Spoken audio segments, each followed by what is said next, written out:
The helicopter exploded 70 feet above the mountain ridge, and Jake Brennan ran straight toward it. Most people would freeze.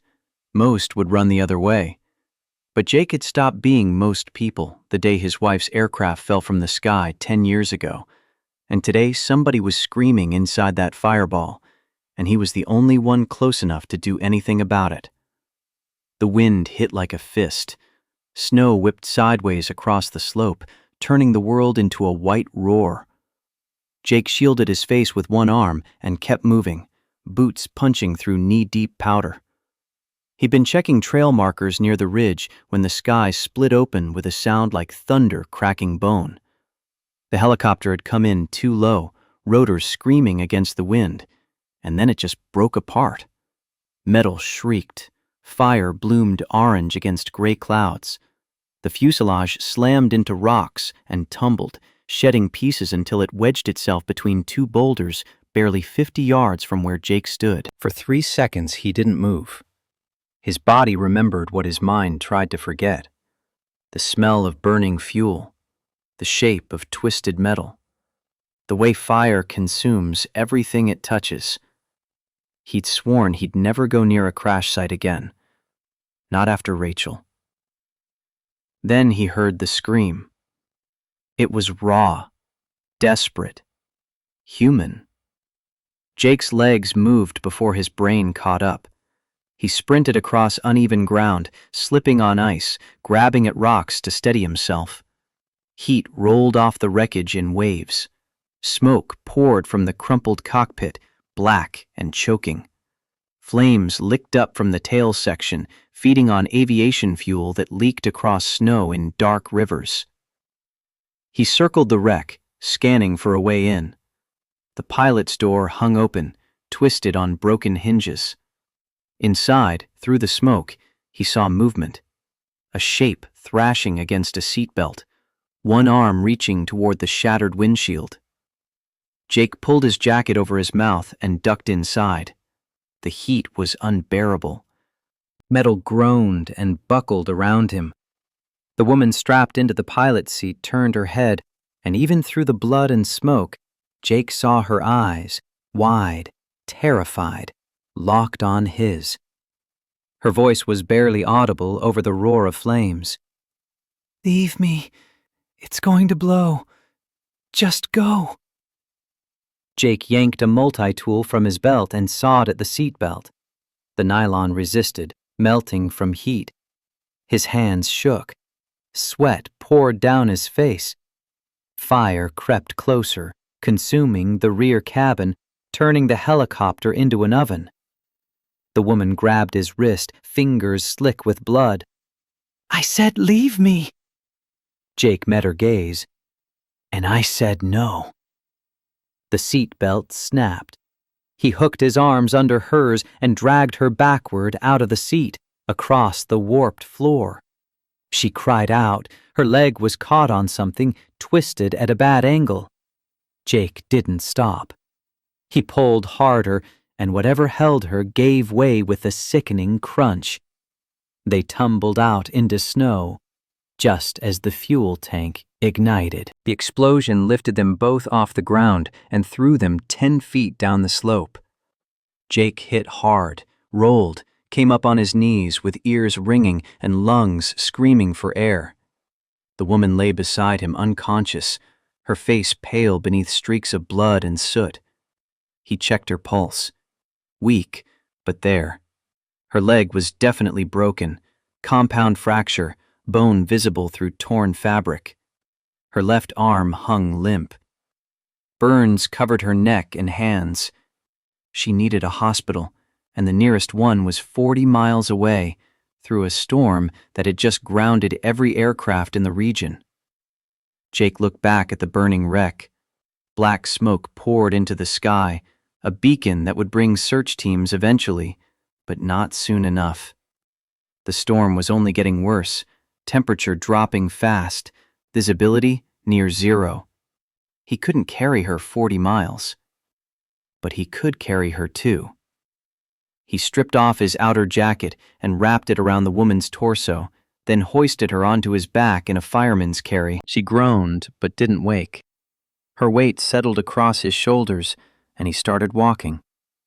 The wind fought him every step. Snow blinded him. His legs burned.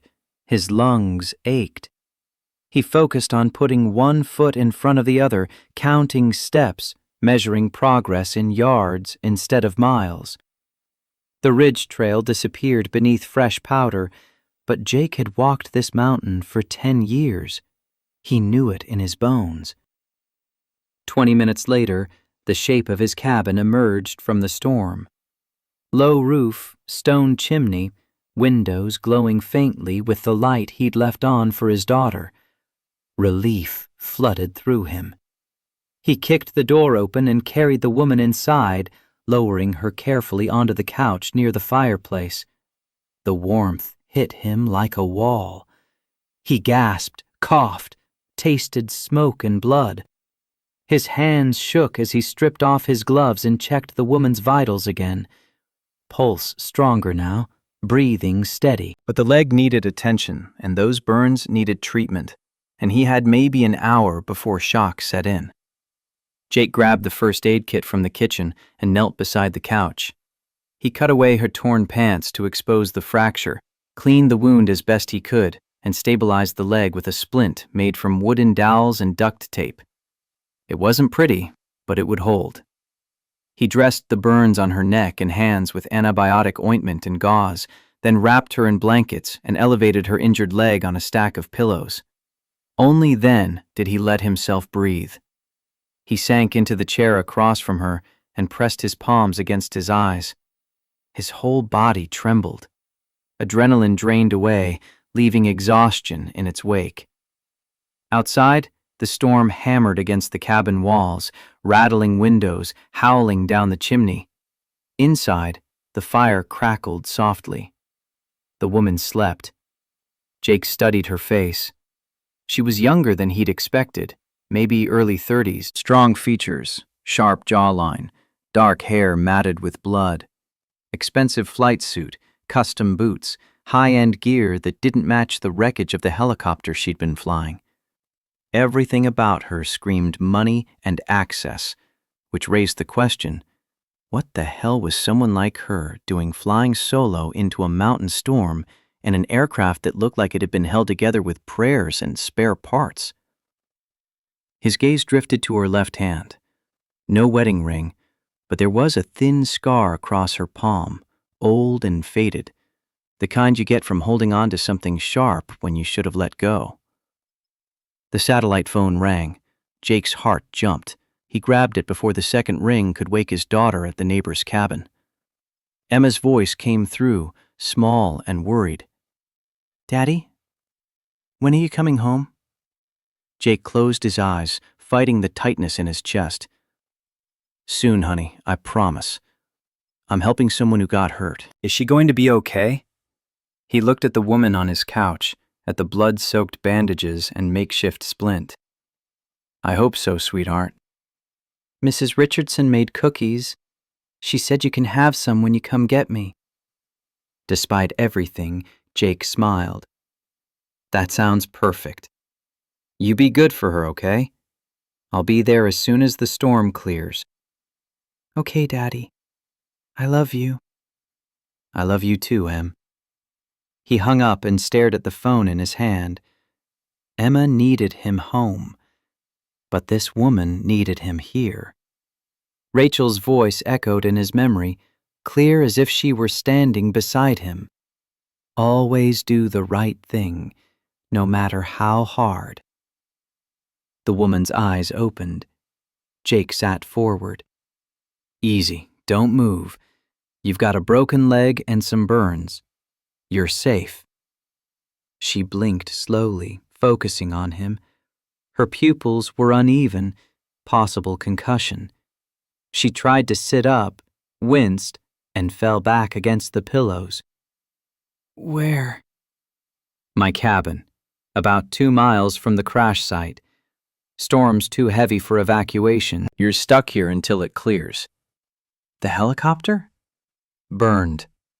She closed her eyes, jaw tightening. "The data recorder?" "Gone, I'd guess. But you're alive, and that's what matters. Her eyes snapped open again, and this time there was something sharp in them, something calculating. You don't understand. That aircraft? There was evidence. Evidence of what? She hesitated. Her gaze swept the cabin, the worn furniture, the simple kitchen, the photos on the mantel. Family photos. Jake and a little girl with dark braids and a gap-toothed smile. A wedding photo, edges faded, showing a younger Jake and a woman with kind eyes and pilot's wings pinned to her jacket. The woman on the couch went very still. You're a pilot. Jake corrected her, voice flat. Was. Not anymore. But you were. You know aircraft, you know systems. She struggled to sit up again, and this time Jake helped her, propping pillows behind her back. She looked at him with an intensity that made him uneasy. What's your name? Jake Brennan. Her face went pale. Brennan, she whispered. As in Rachel Brennan. The room tilted. Jake's hands clenched into fists. How do you know my wife's name? The woman's breathing quickened. She stared at him like she'd seen a ghost. Because she died in one of our aircraft 10 years ago. February 14th, Valentine's Day. The FAA blamed pilot error, but it wasn't. It was a defective stabilizer bracket, and my father's company buried the evidence to avoid a recall. Jake couldn't move, couldn't breathe. The words hit him like bullets, each one tearing through the carefully constructed walls he'd built around Rachel's memory. His voice came out rough, strangled. What did you just say? My name is Maya Donovan. My father is Victor Donovan. Donovan Aviation. We built the helicopter that killed your wife. The silence that followed was absolute. Even the storm seemed to hold its breath. Jake stood slowly, vision tunneling, pulse hammering in his ears. You're lying. I'm not. Maya's voice broke. I've spent the last 3 years trying to prove it.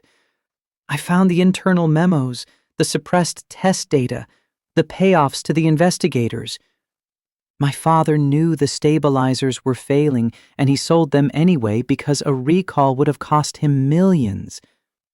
63 aircraft, 41 crashes, 73 deaths. Your wife was number 18. Jake's legs gave out. He sank back into the chair, hands shaking, mind reeling. Rachel's face swam before him, laughing, radiant, alive. Then the call from the crash site, the closed casket, the FAA report that blamed her for a mechanical failure she couldn't have prevented. The guilt he'd carried for 10 years, wondering if he'd missed something, if he'd failed to maintain her aircraft properly, if he could have saved her. The words scraped out of his throat. Why? Why are you telling me this? Maya's eyes filled with tears. Because I was trying to finish what she started. I rebuilt one of the defective aircraft, identical specs. I was going to fly it into a controlled crash with cameras recording every second. Prove the stabilizers failed exactly the way the engineers predicted. But I didn't account for the storm. I lost control too early. The crash wasn't controlled. The recorder's gone, and now, her voice cracked. Now I've got nothing. No proof, no justice. Just another failure my father will bury.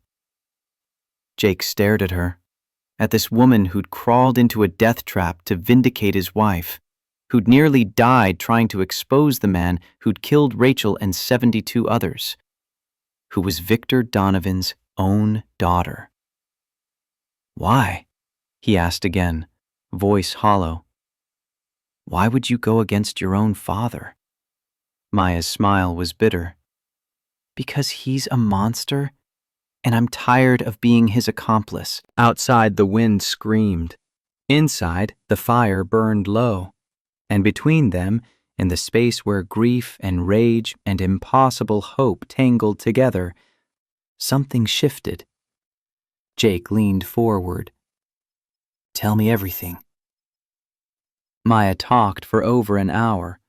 Her words came in waves, halting at first, then faster, like a dam finally breaking. She told Jake about growing up in her father's shadow, watching him build Donovan Aviation into an empire while cutting every corner that profit allowed. She told him about the first crash she remembered, a news helicopter in Phoenix, pilot killed instantly, and how her father had smiled at dinner that night because the lawsuit settled for less than the insurance payout. She told him about finding the hidden files 3 years ago, engineering reports that documented stabilizer failures during testing, memos from her father ordering the data suppressed, emails to FAA officials offering campaign contributions in exchange for favorable rulings. A pattern of corruption so deep and so deliberate, it turned her stomach. I confronted him, Maya said, hands twisting the blanket. I showed him the evidence. I begged him to issue a recall. He laughed. He said I didn't understand how business worked. He said the crashes were statistical noise, acceptable losses, and if I ever spoke about it publicly, he'd destroy me. So you decided to prove it yourself. I didn't know what else to do. I'm a trained pilot. He made sure of that, said every Donovan needed to understand the products we sold. So I used his own money to buy one of the defective helicopters from a salvage yard, rebuilt it to original specs, and planned a controlled flight into the mountains with every sensor I could rig recording data. If I could prove the stabilizer failed under stress, the FAA would have to reopen every case, including your wife's. Jake's throat tightened. You were going to crash on purpose. With parachute and safety gear, yes, but the storm came in faster than the forecast predicted. I lost the tail rotor 30 seconds after takeoff. After that, it was just trying to stay alive long enough to land somewhere that wasn't a cliff. She looked at him, and her face was open, vulnerable in a way that stripped away the careful composure. You saved my life. After everything my family took from you, you still ran into that fire. I didn't know who you were. Would it have mattered if you did? Jake wanted to say yes, wanted to say he would have let her burn, that she deserved it, that blood paid for blood. But he thought of Emma asleep at the neighbor's cabin and knew the truth slipped out before he could stop it. No, it wouldn't have. Maya's eyes shimmered. I don't deserve that. Maybe not. But Rachel would have done the same thing. He stood and moved to the window. Snow piled against the glass, the storm still raging. The recorder's really gone? It was bolted to the firewall near the tail. If the fuel tank went, it's slag. Jake turned to face her. What if you're wrong? About what? About the recorder being destroyed. Modern black boxes are built to survive fires, impacts, water. They're designed to be recoverable even in total loss scenarios. His mind raced, pulling up details from years of training, certifications, accident investigations he'd consulted on before Rachel's death. If the tail section broke off before the explosion, the recorder might still be intact. Hope flickered across Maya's face. You think we could find it? Maybe. If the storm breaks, if we can get back to the site before your father's people do. Jake crossed his arms. But I need to know something first. If we recover that data, if it proves everything you've said, what then? You ready to burn your whole life down? Maya didn't hesitate. I already tried to crash a helicopter to expose him. You think I'm worried about my trust fund? Despite everything, Jake almost smiled. Fair point. Besides, Maya added quietly, I owe your wife that much. I owe all of them. Jake looked at the photo on the mantel. Rachel smiled back at him, frozen in time, forever 32. He'd spent 10 years believing she'd made a mistake, that she'd pushed the aircraft too hard, that maybe if he'd been there, if he'd checked the systems one more time. Now he knew the truth. She hadn't failed. She'd been failed. And the man responsible was still building helicopters. All right, Jake said. When the storm clears, we go back. We find that recorder, and we make your father answer for what he's done. Maya nodded. Thank you. Don't thank me yet. We've got a long way to go. The storm didn't break that night or the next day. For 48 hours, the wind howled and the snow fell, and the world outside the cabin disappeared into white chaos. Jake kept the fire burning, rationed the food, and monitored Maya's condition. The leg was stable, the burns were healing, but she needed real medical attention soon. Emma called on the satellite phone every few hours. She was safe with the Richardsons next door, helping Mrs. Richardson bake cookies and watching movies, but she missed him. Jake promised he'd come get her as soon as the roads cleared, told her he loved her, and hung up before she could ask too many questions about the woman he'd pulled from the fire. Maya slept most of the first day, her body fighting off shock and exhaustion. When she was awake, she and Jake talked, carefully at first, circling each other like wounded animals, then with growing honesty. She told him about growing up in boardrooms and country clubs, about the loneliness of being Victor Donovan's only child, about the moment she realized her father valued profit over human life. Jake told her about Rachel, about their wedding in a tiny chapel in Montana, about the way she'd laughed when he proposed mid-flight at 10,000 feet, about the daughter she'd left behind who had her eyes and her stubborn heart. He told her about the decade he'd spent on this mountain, raising Emma alone, avoiding anything that looked like the life he'd lost. You gave up flying, Maya said on the second evening. They sat near the fire, her leg propped up, both of them nursing mugs of coffee. Completely. Do you miss it? Jake stared into the flames. Every single day. Why don't you go back? Because every time I think about climbing into a cockpit, I see Rachel's helicopter falling from the sky. I see the crash site. I see the casket. He set his mug down. I can't trust the machines anymore.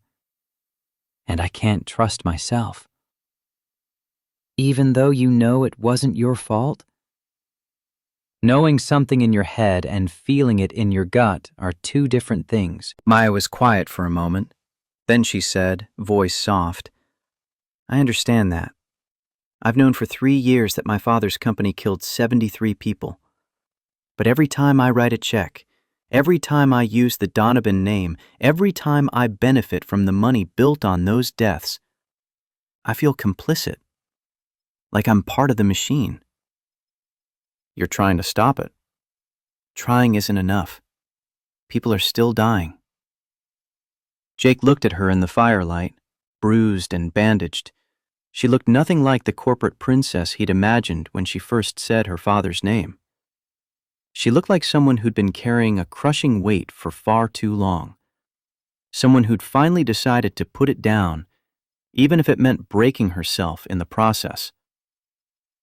We'll get the recorder, Jake said, and we'll finish what you started. What if it's too late? What if my father's people already found it? Then we'll find another way. But we don't give up. Not after coming this far. Maya smiled faintly. You sound like my flight instructor. She used to say the only time you've truly failed is when you stop trying. Smart woman. She died in a Donovan aviation helicopter 7 years ago. Stabilizer failure. The words hung between them, heavy with meaning. Jake reached out and gripped Maya's hand. She held on tight. Outside, the wind began to ease. By the third morning the storm had passed. Jake woke to pale sunlight streaming through the windows and a silence so profound it felt like the world holding its breath. He checked on Maya, still asleep, breathing steady, then stepped outside into a landscape transformed. Snow covered everything, smooth and pristine, erasing the trails and landmarks he knew by heart. The sky stretched blue and infinite overhead. The air bit cold and clean, and somewhere out there, buried in the white, was the wreckage of a helicopter and the truth it carried. Jake went back inside and found Maya awake, struggling to sit up. Is it over? She asked. The storm? Yeah, but we've got maybe 6 hours before the road's clear enough for emergency services to reach the crash site. If we're going to beat them there, we need to move now. I can't walk on this leg. I know. I'll carry you. Jake, it's 2 miles through snow. I've done harder things. He grabbed his gear, ropes, tools, the avalanche beacon he kept for emergencies. You just focus on telling me where to dig once we find the tail section. Maya stared at him.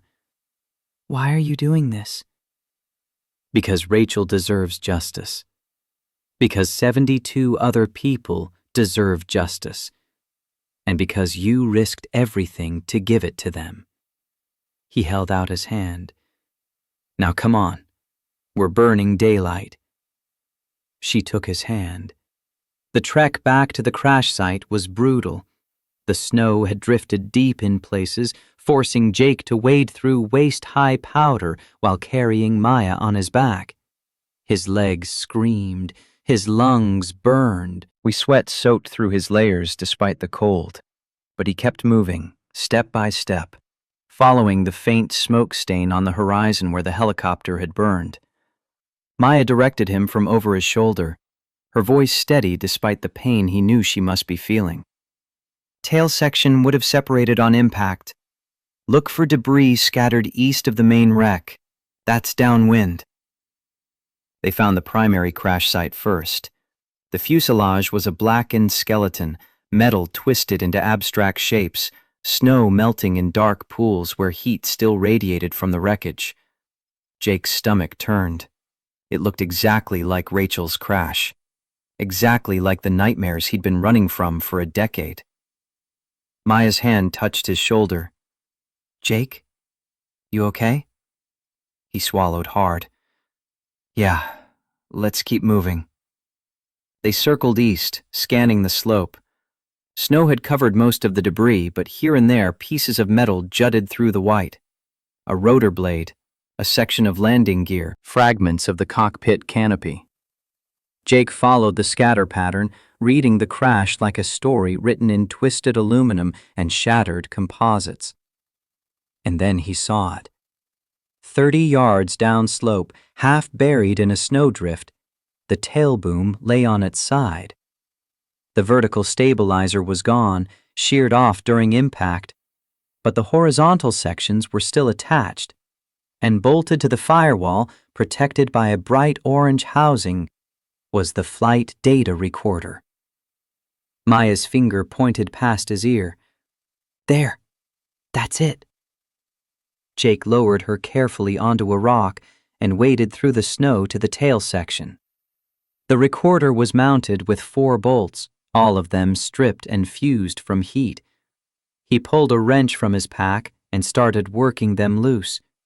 The metal resisted, groaned, finally gave way. 1 bolt, 2, 3. The sound of helicopter rotors echoed across the valley. Jake's head snapped up. 3 aircraft approached from the south, flying low and fast. Corporate livery visible even at a distance. Donovan Aviation logos gleamed on their fuselages. Maya's voice was tight. "They're here. My father sent them." Jake yanked the fourth bolt free and ripped the recorder from its housing. The orange box was scorched but intact, its casing unbreached. He shoved it into his pack and hurried back to Maya. "Can you hold on if I run?"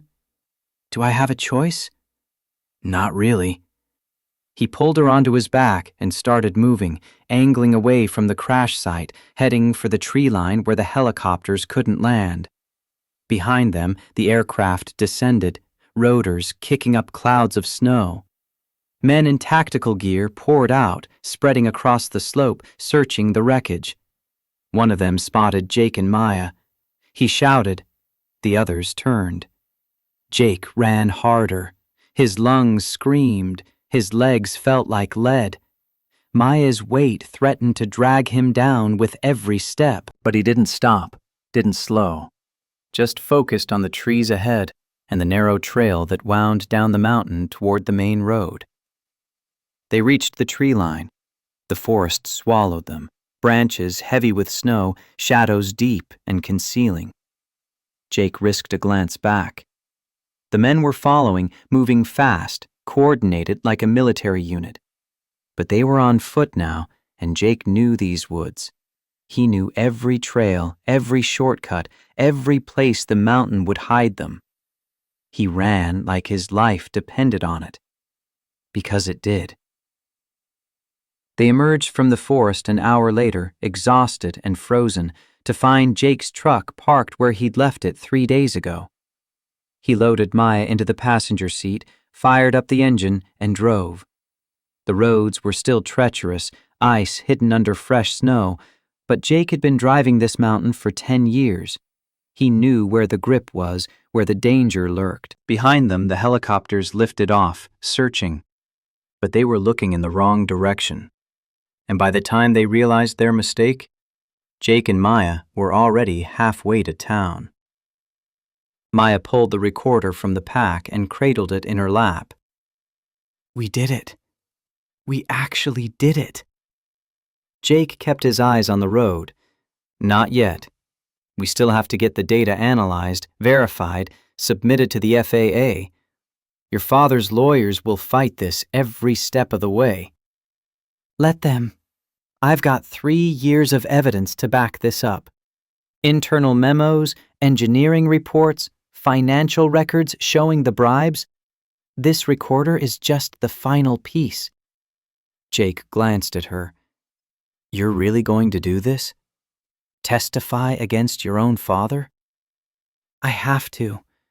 It's the only way to make this right." "It's going to destroy you. Your family, your reputation, everything." Maya met his eyes. "Good. I want it destroyed. I want to burn it all down and build something better from the ashes." Jake almost believed her. They reached the sheriff's office just before noon. Jake carried Maya inside, past startled deputies, straight to Sheriff Carla Martinez's desk. Carla took one look at Maya's injuries and the orange box in Jake's hands, and her eyes went wide.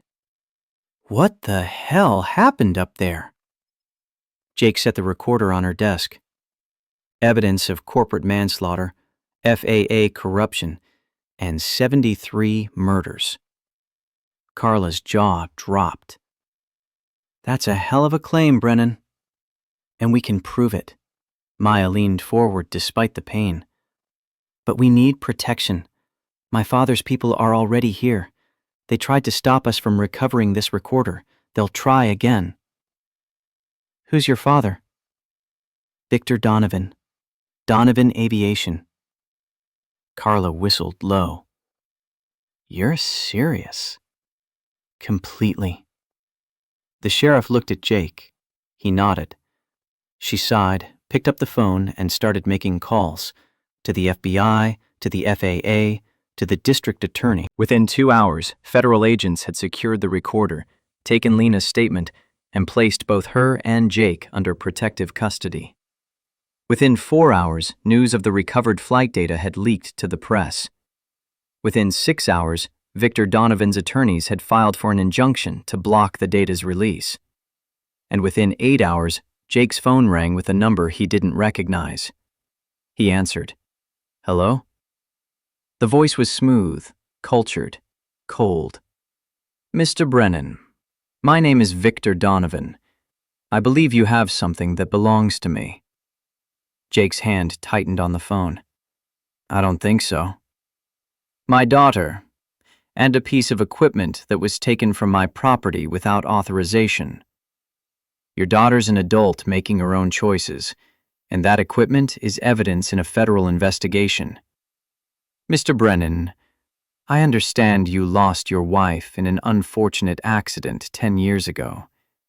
I'm truly sorry for that. But dredging up old tragedies won't bring her back. It will only cause more pain." "Is that a threat?" "It's a warning. My family has resources you can't imagine.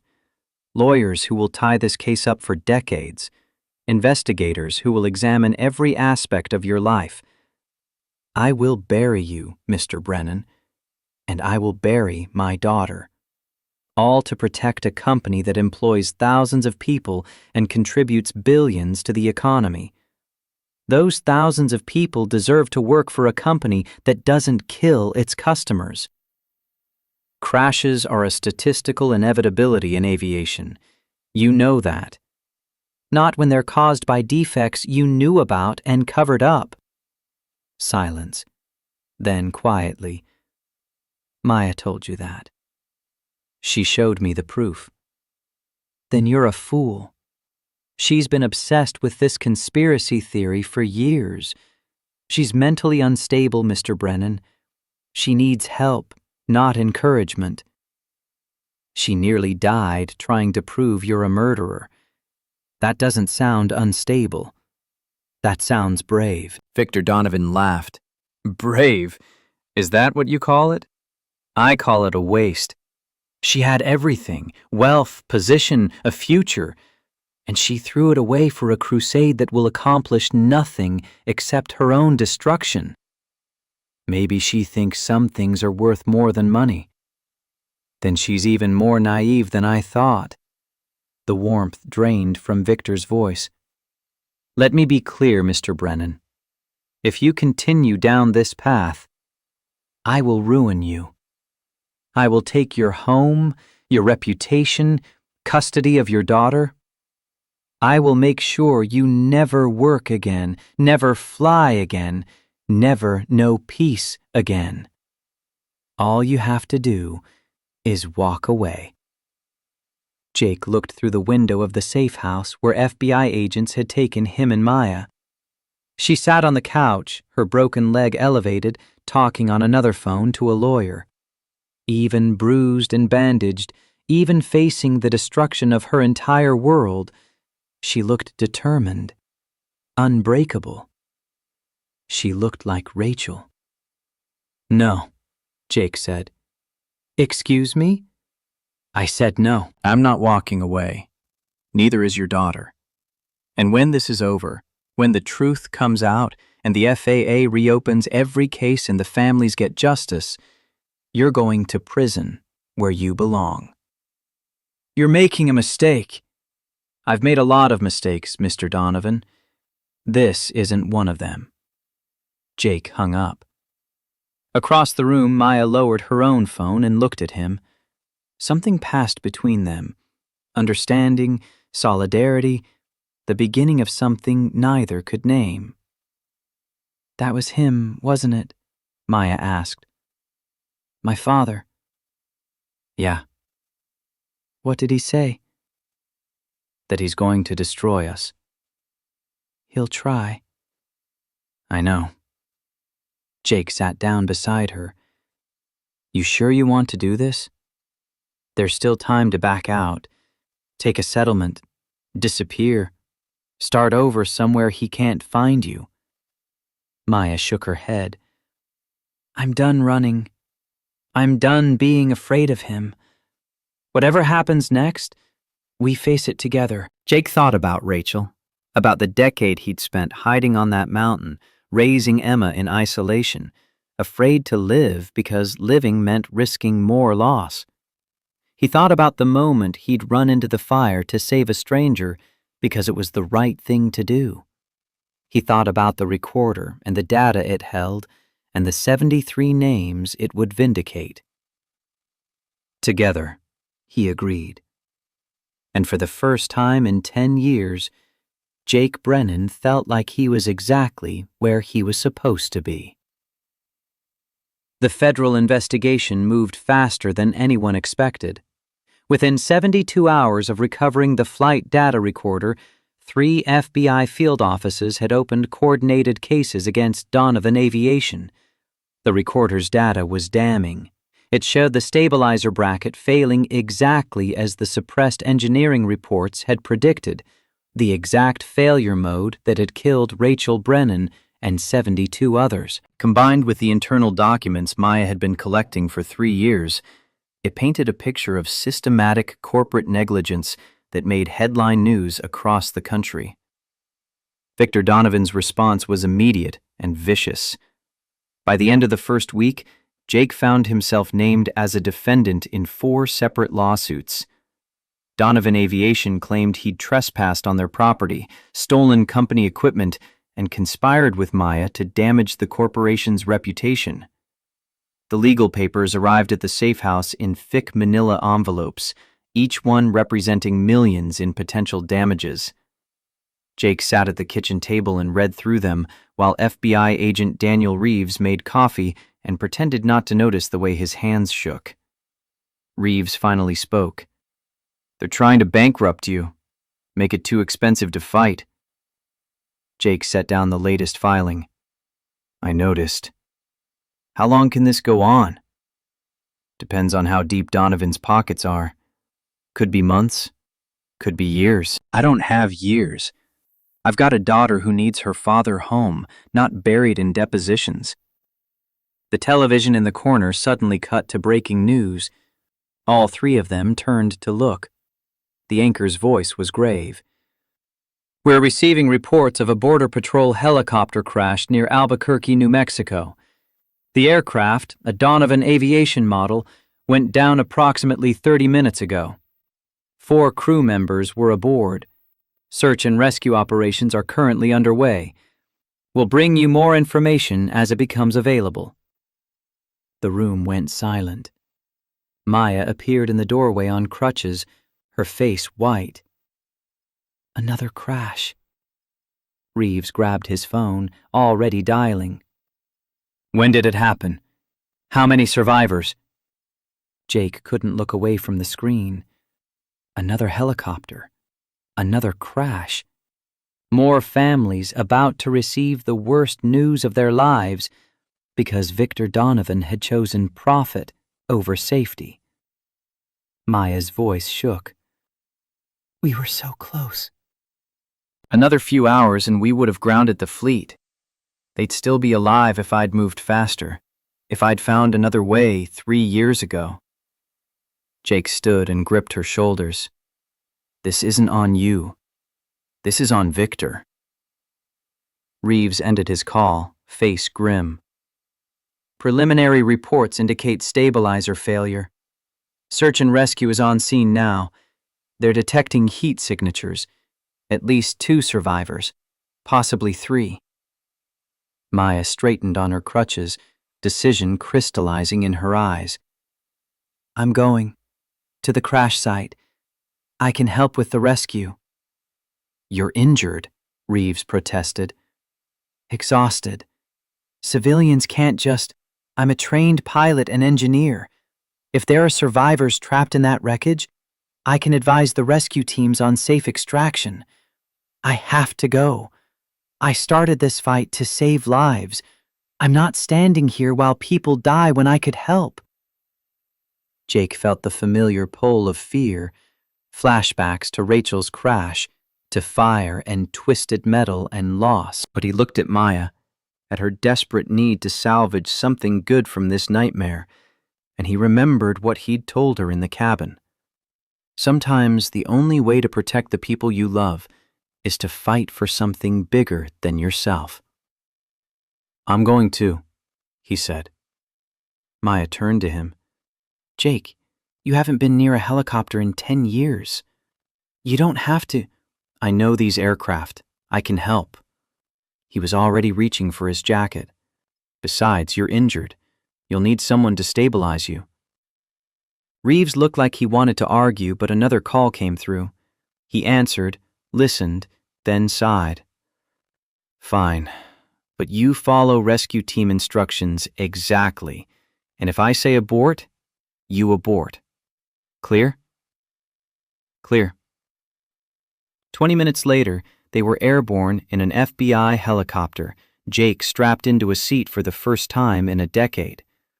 His hands shook as he fastened the harness. Muscle memory warred with trauma. Every instinct told him this was a mistake, but beside him, Maya gripped the armrest, knuckles white, and he realized she was just as terrified. Maybe more so, given that she'd barely survived her own crash 2 weeks ago. The pilot glanced back. "You two okay?" Maya's voice came out steady despite her fear. "No, but we're going anyway." Jake closed his eyes and counted his breaths. 4 in, hold 4, 4 out. Rachel's technique, taught to him when he was still learning to fly. The ground fell away beneath them, and they flew toward another crash site, another chance to save lives, another step in the long fight for justice that had brought them together. The FBI helicopter cut through darkness over New Mexico, rotors beating steady rhythm against night air. Jake's knuckles were white on the armrest, breath controlled through sheer force of will. The vibration traveled through his body like memory, every frequency a reminder of the last time he'd flown, the day before Rachel died. Maya sat rigid beside him, staring straight ahead, and he understood they were both riding toward the thing that had broken them. Agent Chen's voice crackled through the headset. "ETA 45 minutes. Search and rescue's already on scene." Reeves leaned forward from his seat. "Incident commander reports wreckage at bottom of a 60-foot canyon. Helicopter broke apart on impact. Debris scattered over a quarter mile." Jake forced the question out. "Survivors?" 3 confirmed heat signatures, possibly a 4th, but it's faint." Maya's hand found his in the darkness between their seats. Her fingers were cold, grip desperate. Neither of them spoke, but the contact anchored him, pulled him back from the edge of panic, threatening to swallow him whole. The flight stretched endless. Jake counted breaths, counted heartbeats, counted anything to keep his mind from spiraling into the familiar abyss. Through the window, he watched New Mexico desert roll past below. Dark earth, punctuated by scattered lights of distant towns. So different from Montana mountains, but the fear tasted exactly the same. They descended toward a cluster of emergency lights marking the crash site.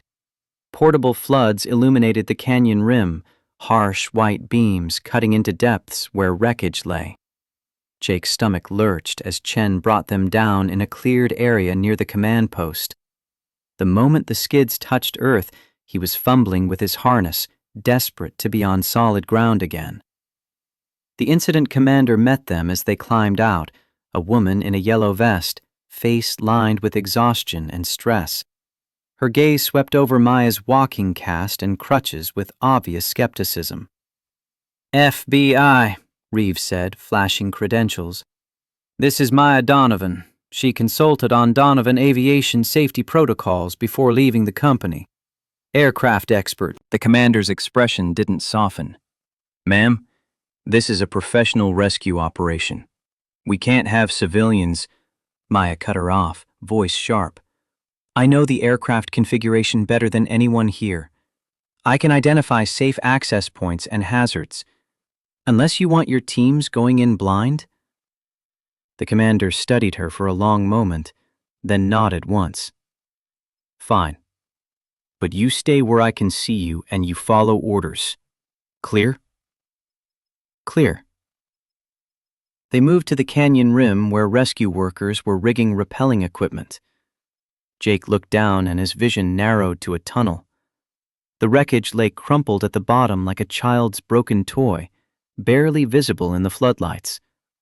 Pieces of fuselage scattered across rocky slope, some still smoking. The tail section had separated completely and wedged itself between two boulders 30 feet from the main body.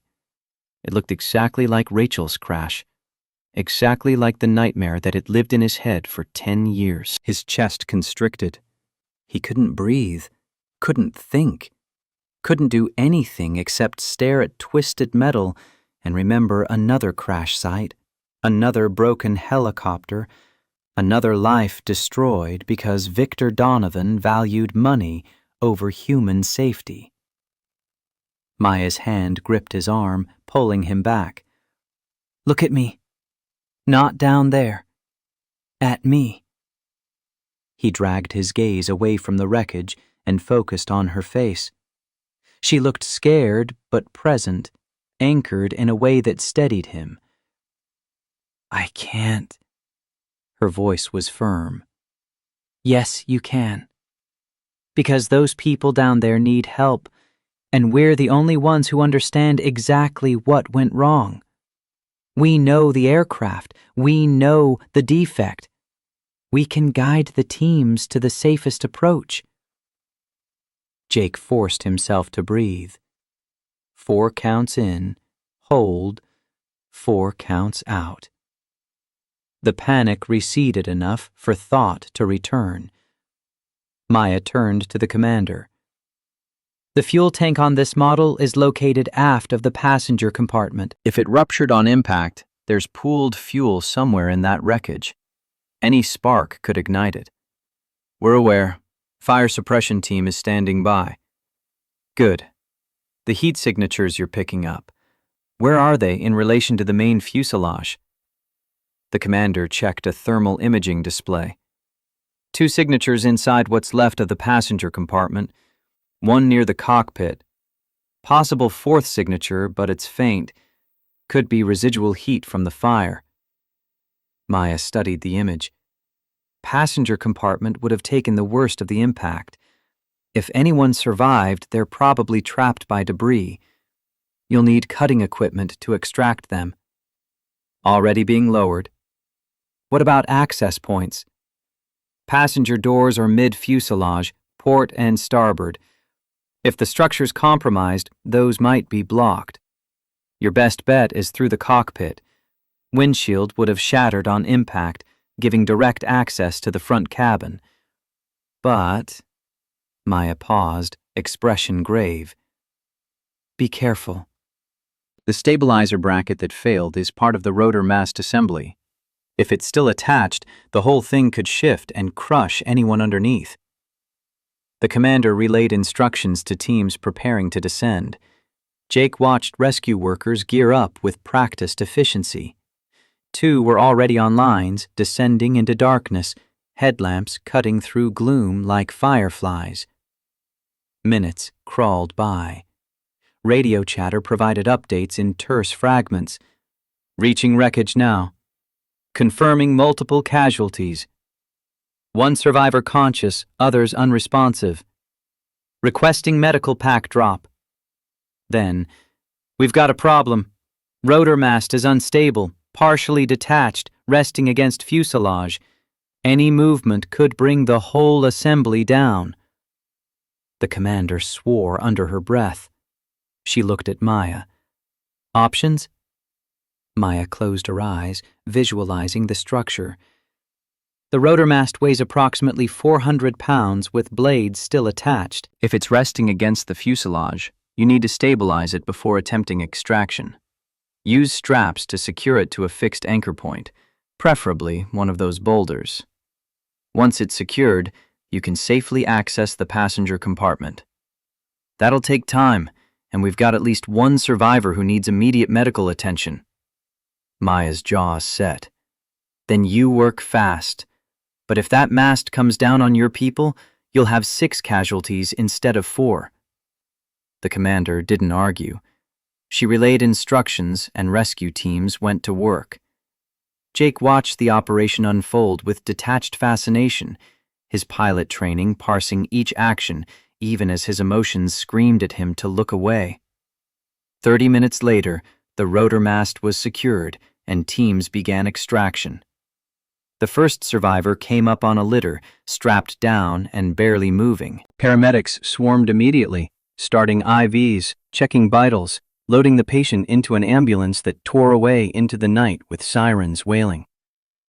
The second survivor followed 10 minutes later, this one more responsive, crying out in pain as they lifted the litter over the canyon rim. Jake's hands clenched into fists.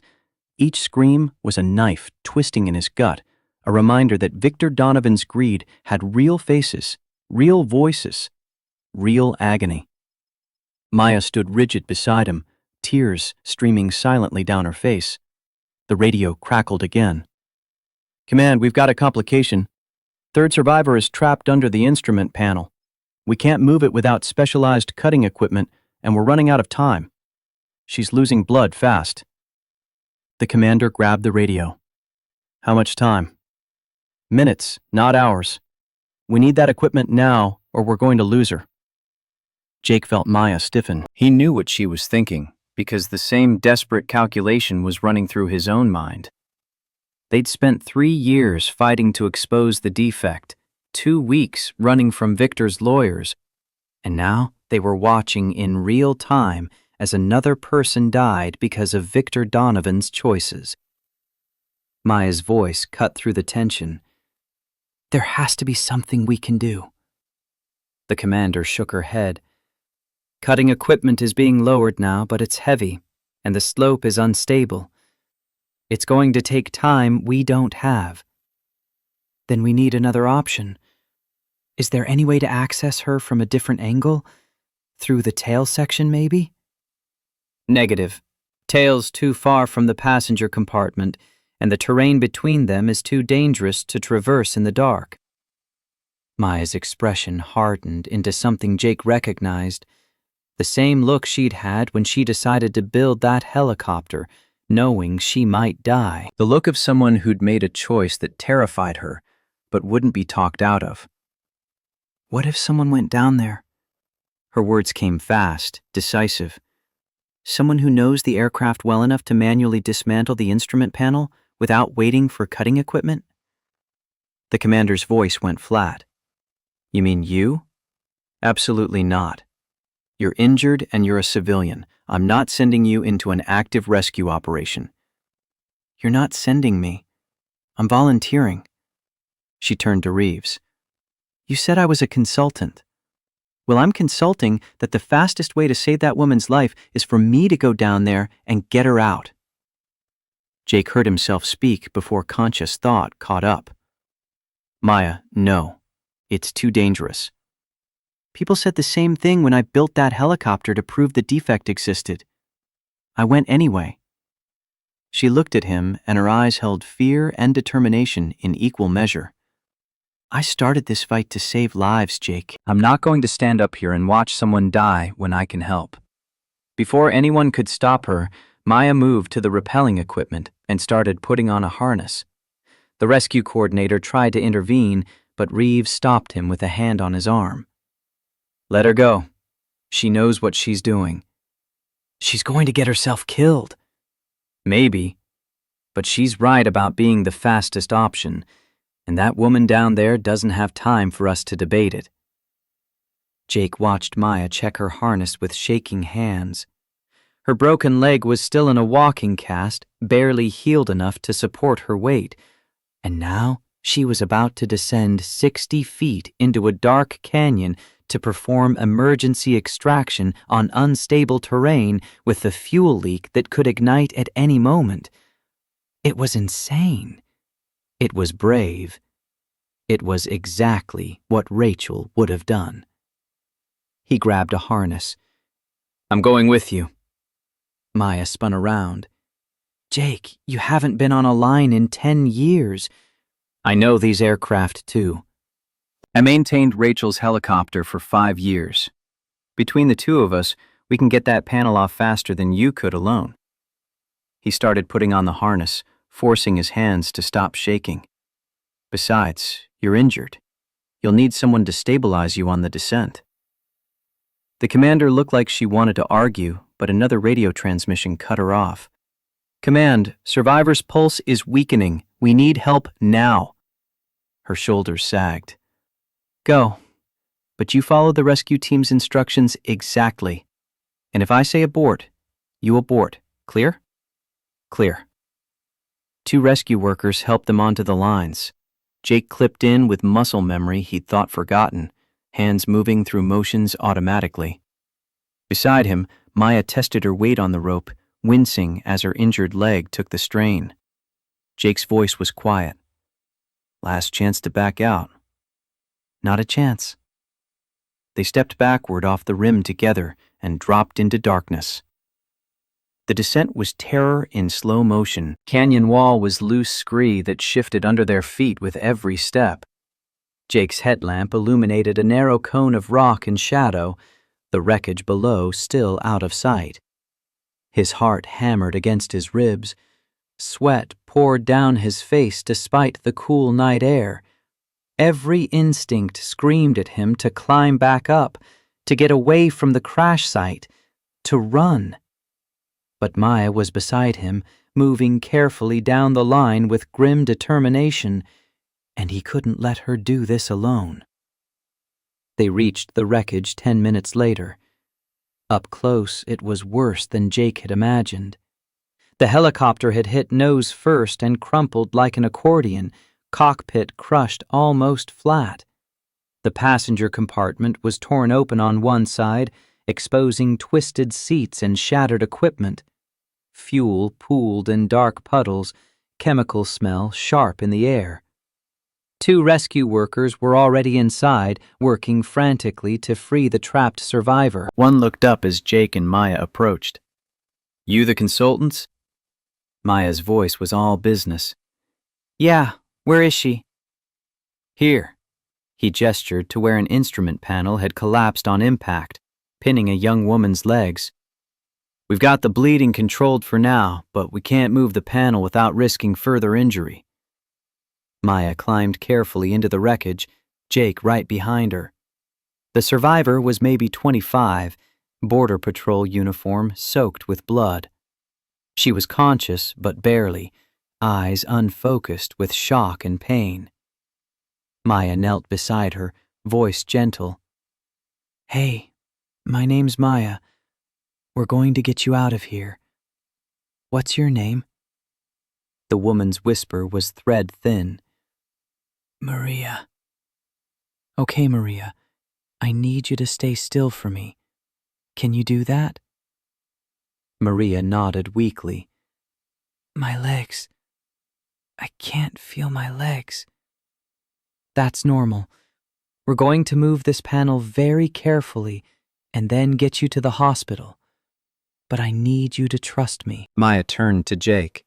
The panel is secured by 4 mounting bolts. If we can remove those, we can lift it straight up without lateral movement. Jake examined the wreckage. Panel tore free from the cockpit, but it's still partially attached by wiring and hydraulic lines. We'll need to disconnect those first, or we'll damage them when we lift. Hydraulic lines first. Maya's hands were steady now, fear channeled into focused action. They're pressurized. If we cut them wrong, we could spray fluid all over the fuel.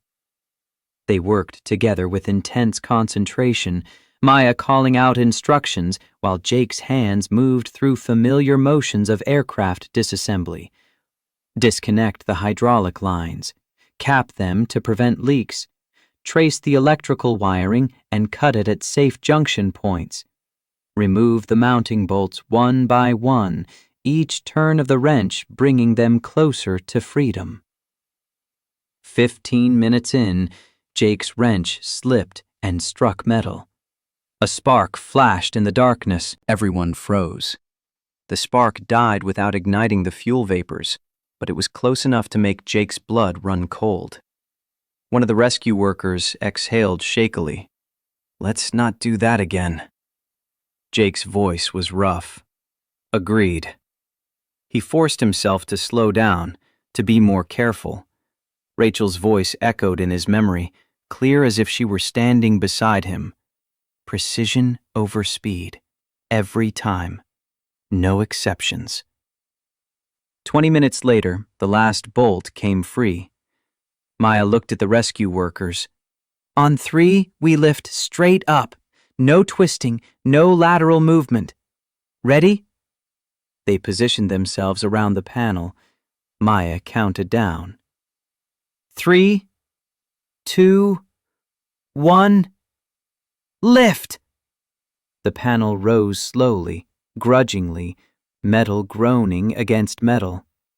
Maria cried out as pressure released from her legs.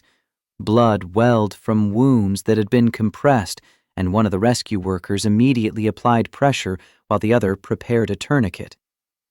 "We're clear!" Maya's voice rang with relief. "Get her on a litter, now!" They worked with practiced efficiency, stabilizing Maria's legs, securing her to the litter, preparing her for the difficult ascent. Jake helped guide the litter to the base of the rope system while Maya coordinated with teams above. Within minutes, Maria was being raised toward the rim, rescue workers accompanying her up the line. Jake and Maya stood in the wreckage, breathing hard, covered in blood and fuel and sweat. Around them, the broken helicopter creaked and settled. Above, stars filled the sky in impossible numbers, cold and distant and beautiful. Maya's voice was quiet. "That's 3. 3 survivors. 1 more to go." But the radio transmission that crackled through the night air killed that hope. "Command, 4th casualty is confirmed deceased. No vital signs. Appears to have died on impact." Maya's shoulders sagged. Jake reached for her, but she pulled away, moving deeper into the wreckage toward where rescue workers were covering a body with a tarp. She knelt beside it, hand hovering over the fabric but not quite touching. Her whisper was broken. "I'm sorry. I'm so sorry we didn't stop this sooner." Jake knelt beside her. "Maya." His name was Marcus Rodriguez. 34 years old, married, 2 kids. She pulled out her phone and showed him the Border Patrol manifest she'd been reviewing earlier. Marcus's photo smiled up at them, a man with kind eyes and a proud uniform. "He died because my father valued money over safety. Because I took 3 years to find enough evidence to prove it. Because we were hours too late to ground the fleet." Jake's voice was firm. "He died because Victor Donovan made a choice to cover up a deadly defect. That's not on you. That's on the man who's sitting in federal custody right now, waiting to face justice." "Justice won't bring Marcus Rodriguez back. It won't give his kids their father." "No. But it will prevent the next crash and the one after that. 3 people are alive right now because you built that helicopter, because you recovered that flight recorder, because you refused to stay silent even when it cost you everything." He took her hands. "You've been fighting for 3 years to save lives. Tonight, you saved 3 more. That matters, Maya. It matters." She looked at him with tears streaming down her face, and for a moment she was just a woman who'd carried too much weight for too long. Then she straightened, wiped her eyes, and became again the person who'd flown into a mountain to prove a truth that needed proving. "Let's get out of here." They ascended the rope together, leaving the wreckage in sorrow and the one life they couldn't save behind. At the top, paramedics rushed them to a medical tent to check for injuries. Jake had bruised ribs from the harness, and Maya had aggravated her leg injury, but they'd live. The 3 survivors were already en route to hospitals in Albuquerque. Conditions stabilized. Reeves found them sitting outside the tent, both too exhausted to move. That was either the bravest or the stupidest thing I've ever seen civilians do. Maya managed a weak smile. Probably both. The survivors owe you their lives. All 3 were critical when you went down. Without your intervention, we'd be looking at 4 bodies instead of 1. He sat down beside them. The incident commander wants to put you both in for commendations. I don't want a commendation, Maya said quietly. I want my father in prison, where he can't kill anyone else. He will be. The crash tonight is all the proof we need that this isn't ancient history. The NTSB's already opening an investigation. The FAA is grounding Donovan Aviation's entire fleet effective immediately, and the Justice Department is adding manslaughter charges to the indictment. Jake thought about Victor Donovan in handcuffs, about the corporate titan who'd built his fortune on 73 bodies, about the families who'd been lied to, and the investigators who'd been bribed, and the safety protocols that had been ignored. Good, he said. It's about damn time. They spent the night in a motel near the crash site, too tired to travel further. Jake took one room, Maya another, but at 3 a.m, he heard her crying through the thin walls and went to check on her. She opened the door with red eyes and a haunted expression. Can't sleep. Me neither. She let him in. They sat on the edge of her bed in silence for a long time, 2 people who'd been through hell together and come out the other side changed. Finally, Maya spoke. I keep thinking about Marcus Rodriguez's kids, about what it's going to be like for them growing up without their father, about the hole he'll leave in their lives. Jake's throat was tight. I know. Do you, really? He thought about Emma growing up without Rachel, the way she sometimes stared at her mother's photo with an expression too old for her years. Yeah, I really do. I'm sorry, I wasn't thinking. It's okay. He took her hand. It doesn't get easier, but it does get different. The grief changes shape, becomes something you carry instead of something that crushes you. And eventually, you can breathe again without it feeling like betrayal. How long did that take you? About 10 years, give or take. Jake smiled sadly. But I had Emma to live for. She kept me going when I wanted to stop. Rodriguez's kids will have that too. Their mother, their family, their memories. It won't be enough, but it'll be something. Maya leaned her head on his shoulder. Thank you for coming tonight. For going into that wreckage when I know how hard it must have been. Thank you for reminding me why I used to love flying, why Rachel and I believed aviation could make the world better. He kissed the top of her head without quite meaning to. She lifted her face and looked at him, and something in her expression made his breath catch. They were close enough that he could count her eyelashes, see the gold flecks in her brown eyes, feel the warmth of her breath. Close enough that when she leaned forward, when her lips found his, it felt like the most natural thing in the world. The kiss was gentle, tentative, carrying the weight of everything they'd been through and everything they might still become. When they pulled apart, Maya was crying again, but these were different tears. Her whisper was almost inaudible. I think I'm falling in love with you, and it terrifies me. Jake's voice was rough with emotion. Good, because I'm pretty sure I'm already there. And I'm terrified too. What do we do about it? Maybe we figure it out together. She kissed him again, and this time it wasn't gentle or tentative. It was fierce and desperate and alive. Two people who'd stared death in the face and chosen to keep living anyway. They fell back onto the bed, still kissing, hands finding skin, breath mingling, the world narrowing to just this moment, this connection, this choice to be present and vulnerable and human despite everything that had tried to break them. Afterward, they lay tangled together in the dark, listening to each other breathe.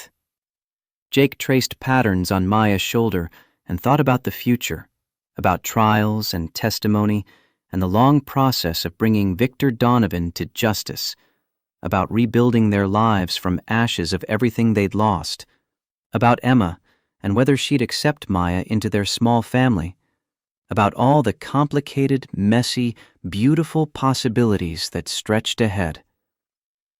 "What happens next?" Maya asked, echoing thoughts he hadn't spoken. "We go back to Montana. You meet Emma properly. We help the FBI build their case. We watch your father stand trial." Jake paused. "And then, if you want, you stay. We figure out what a life looks like when it's not defined by grief or guilt. When it's just life."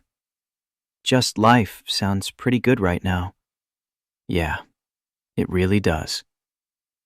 They fell asleep like that, wrapped around each other, two broken people finding wholeness in unexpected places. Outside, the desert night gave way slowly to dawn, painting the sky in shades of gold and rose. And somewhere in Montana, a little girl waited for her father to come home, not knowing that when he did, he'd be bringing someone who would help them both remember how to hope again. The next morning brought news that shifted everything. Reeves met them at the motel with coffee and grim determination etched into every line of his face. "We need to move fast," he said without preamble. "Victor Donovan's legal team filed an emergency motion this morning. They're claiming Maya is mentally incompetent due to traumatic brain injury from the crash, and they've got a federal judge issuing a psychiatric detention order." Maya's coffee cup froze halfway to her lips. "What?" "They're saying you're delusional, that the crash scrambled your brain, that any testimony you give is unreliable. They've got 3 psychiatrists lined up who will swear you need immediate evaluation and treatment." Jake stood. This is Victor trying to silence her.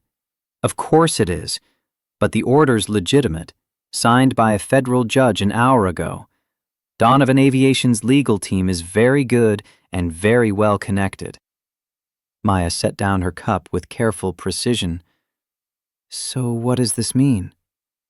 "It means they're coming to take you into custody for psychiatric evaluation. Could be today, could be tomorrow. Once they have you, it'll be hard to get you out. These things can drag on for weeks while lawyers argue about competency." "Can you stop it?" Reeves shook his head. "Not without a counter motion, and that takes time we don't have. Your best bet is to get ahead of it. Submit to voluntary evaluation with a psychiatrist of our choosing, someone who can document that you're perfectly sane and competent to testify." "And if Victor's people show up before we arrange that?" "Then we fight it in court. But it'll be messy, and it'll delay the trial, which is exactly what Donovan wants." Maya stood, jaw set. "I'm not hiding. If they want to evaluate my mental state, fine. Let them. I've got nothing to hide, and every psychiatrist who talks to me will confirm I'm telling the truth about my father's crimes." "Maya," Jake started. "No. I'm done running from him. I'm done letting him control the narrative. If Victor Donovan wants to paint me as crazy, he's going to fail. Because I've got evidence, I've got witnesses, and I've got the truth." Her voice rang with conviction. "And the truth is that my father murdered 73 people and tried to cover it up, and no amount of legal maneuvering is going to change that." The psychiatric hearing happened 48 hours later in a federal courthouse in Denver. The gallery was packed. Victims' families, journalists, aviation industry representatives, curious onlookers drawn by the spectacle of a billionaire's daughter publicly accusing him of mass murder. Maya sat at the defense table with her court-appointed attorney, Sarah Kim, back straight, hands folded calmly, despite the storm raging around her. Jake sat in the front row directly behind her, close enough to offer silent support, far enough to stay out of the legal crossfire.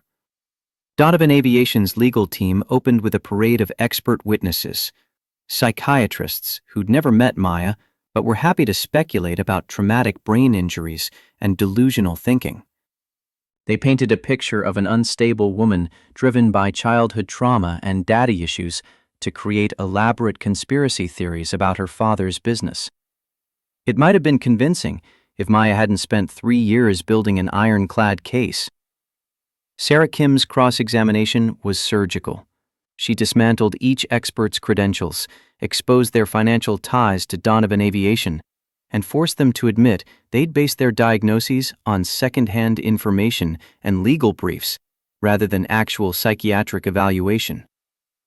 Then she called her own expert, Dr. Elizabeth Chen, a renowned forensic psychiatrist who'd evaluated Maya extensively over the past 2 days. Dr. Chen's testimony was clear and unequivocal. Maya Donovan showed no signs of delusion, psychosis, or impaired judgment. She was articulate, rational, and demonstrated clear understanding of complex technical and legal concepts. In my professional opinion, Dr. Chen stated, Ms. Donovan is fully competent to make her own decisions and to testify in legal proceedings. But the moment that shifted the entire hearing came when Sarah Kim called Maya herself to the stand. Maya walked to the witness box with her head high, placed her hand on the Bible, despite her complicated relationship with faith, and swore to tell the truth. Sarah's first question was direct. Ms. Donovan, why did you build that helicopter? Maya's answer was just as direct. To prove my father killed 73 people and was continuing to endanger lives by selling aircraft he knew were defective. Donovan's lead attorney, Marcus Webb, shot to his feet. Objection! Ms. Donovan is making unfounded accusations about... The judge cut him off. Overruled. The witness may continue. Maya turned to face the gallery. I spent 3 years trying to prove this through proper channels. I filed complaints with the FAA. They were ignored. I contacted journalists. They were afraid of my father's money and lawyers. I tried to hire attorneys. They wouldn't take the case against Victor Donovan. Her voice gained strength. So yes, I built a helicopter and crashed it, with every safety precaution I could manage, because it was the only way to get irrefutable proof that would stand up in court and save lives. Webb's cross-examination was aggressive. Ms. Donovan, isn't it true that you have a troubled relationship with your father? That you resent his success? That these accusations are motivated by personal vendetta rather than facts? Maya met his gaze without flinching. My relationship with my father became troubled the moment I discovered he was willing to let people die to protect his profit margins. As for resentment, yes, I resent that he values money more than human life. But these aren't accusations. They're documented facts, supported by engineering reports, internal memos, and the testimony of federal investigators. You expect this court to believe that a loving father would deliberately... Maya's voice cut through like a blade. He's not a loving father. He never was. He's a man who built an empire on corruption, and when his own daughter threatened to expose that corruption, he tried to have her declared insane. That's not love. That's desperation. The courtroom erupted. The judge called for order, but Maya wasn't finished. Since my crash 2 weeks ago, 3 more people have been rescued from a Border Patrol helicopter that went down due to the same defect. My supposed instability saved 3 lives last week, while my father's business acumen killed 73 people over 10 years. You tell me who's mentally competent and who's a danger to society. The judge gabbled for silence, but his expression had shifted. When he finally spoke, his voice was thoughtful. Ms. Donovan, Do you believe your actions were justified? I believe saving lives is always justified, Your Honor. And since my crash, the FAA has grounded Donovan Aviation's entire fleet, preventing what could have been dozens more deaths. So yes, I believe building that helicopter and nearly dying in it was justified if it means no more families have to bury people they love because of my father's greed. The judge studied her for a long moment, then turned to the lawyers. I've heard enough. It's clear to this court that Ms. Donovan is articulate, rational, and acting from deeply held convictions supported by substantial evidence.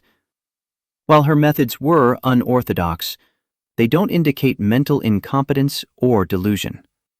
He banged his gavel. The psychiatric detention order is vacated. Ms. Donovan is free to go. The gallery erupted again, this time in applause. Maya sagged in her chair, tension draining away. Sarah Kim squeezed her shoulder in congratulation. Jake was waiting outside the courthouse when Maya emerged. Emma stood beside him, having insisted on coming despite his attempts to leave her with Mrs. Richardson. The moment she saw Maya, she broke into a run. "Maya, you're okay!" Maya dropped to one knee despite her injured leg and caught the little girl in a fierce hug. "I'm okay, sweetheart." Emma pulled back, studying her face with solemn intensity.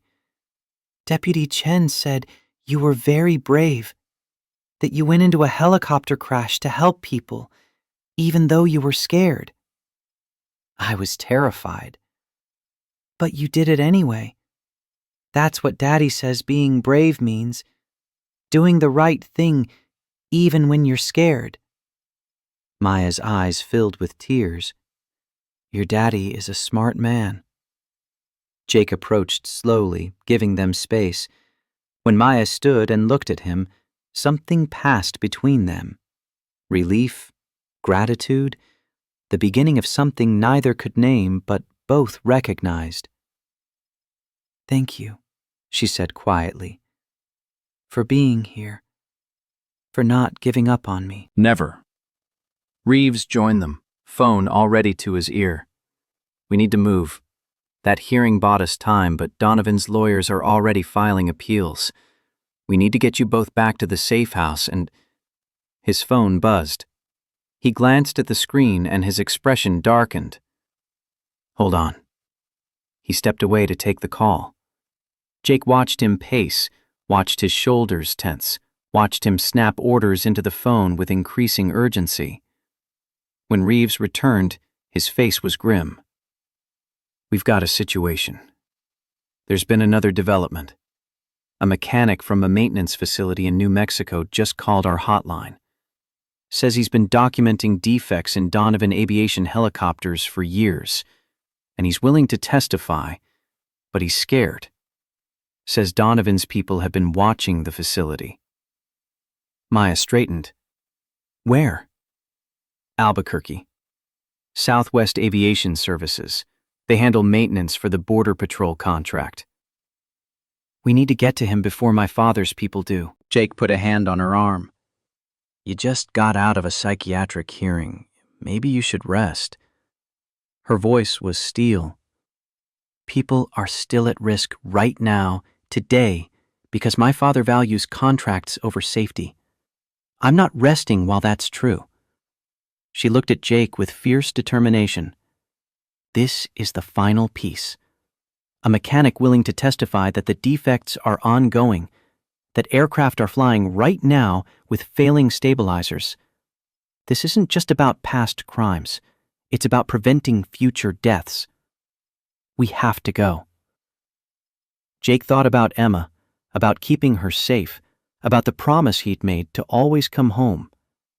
But he also thought about Marcus Rodriguez's kids, about 73 families who'd lost people they loved, about all the future crashes that could still be prevented if they moved fast enough. He looked down at his daughter. "Em, you're going to stay with Mrs. Richardson a little longer, okay? Daddy and Maya have to help some people." Emma's face was solemn beyond her years. "You're going to stop the bad man?" "We're going to try. She hugged him tight. "Be careful, Daddy." "I will, sweetheart. I promise." Reeves was already coordinating logistics. "I can have a team in Albuquerque in 4 hours. But if Donovan's people are already watching the facility, we need to move now." "Then let's move." They loaded into an FBI SUV, Reeves driving, Jake in passenger seat, Maya in back, reviewing files on her laptop. Emma waved from the courthouse steps as Mrs. Richardson led her away. As they pulled onto the highway heading south toward New Mexico, Maya's voice was quiet but determined. "This ends now. No more crashes, no more deaths. We finish this." Jake reached back and found her hand. Together. Outside, the Colorado landscape rolled past, mountains giving way to high desert, blue sky stretching endless overhead. Somewhere ahead, a mechanic waited with evidence that could bring down an empire. Somewhere behind them, Victor Donovan's lawyers were plotting their next move. But for now, in this moment, they were moving forward, fighting together, refusing to give up no matter how many obstacles Victor threw in their path.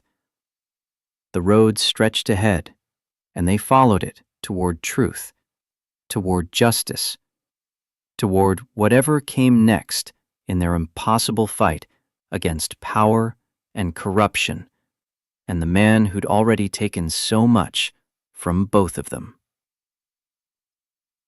Southwest Aviation Services sat on the edge of Albuquerque's industrial district, a low-slung facility of corrugated metal hangars and chain-link fence.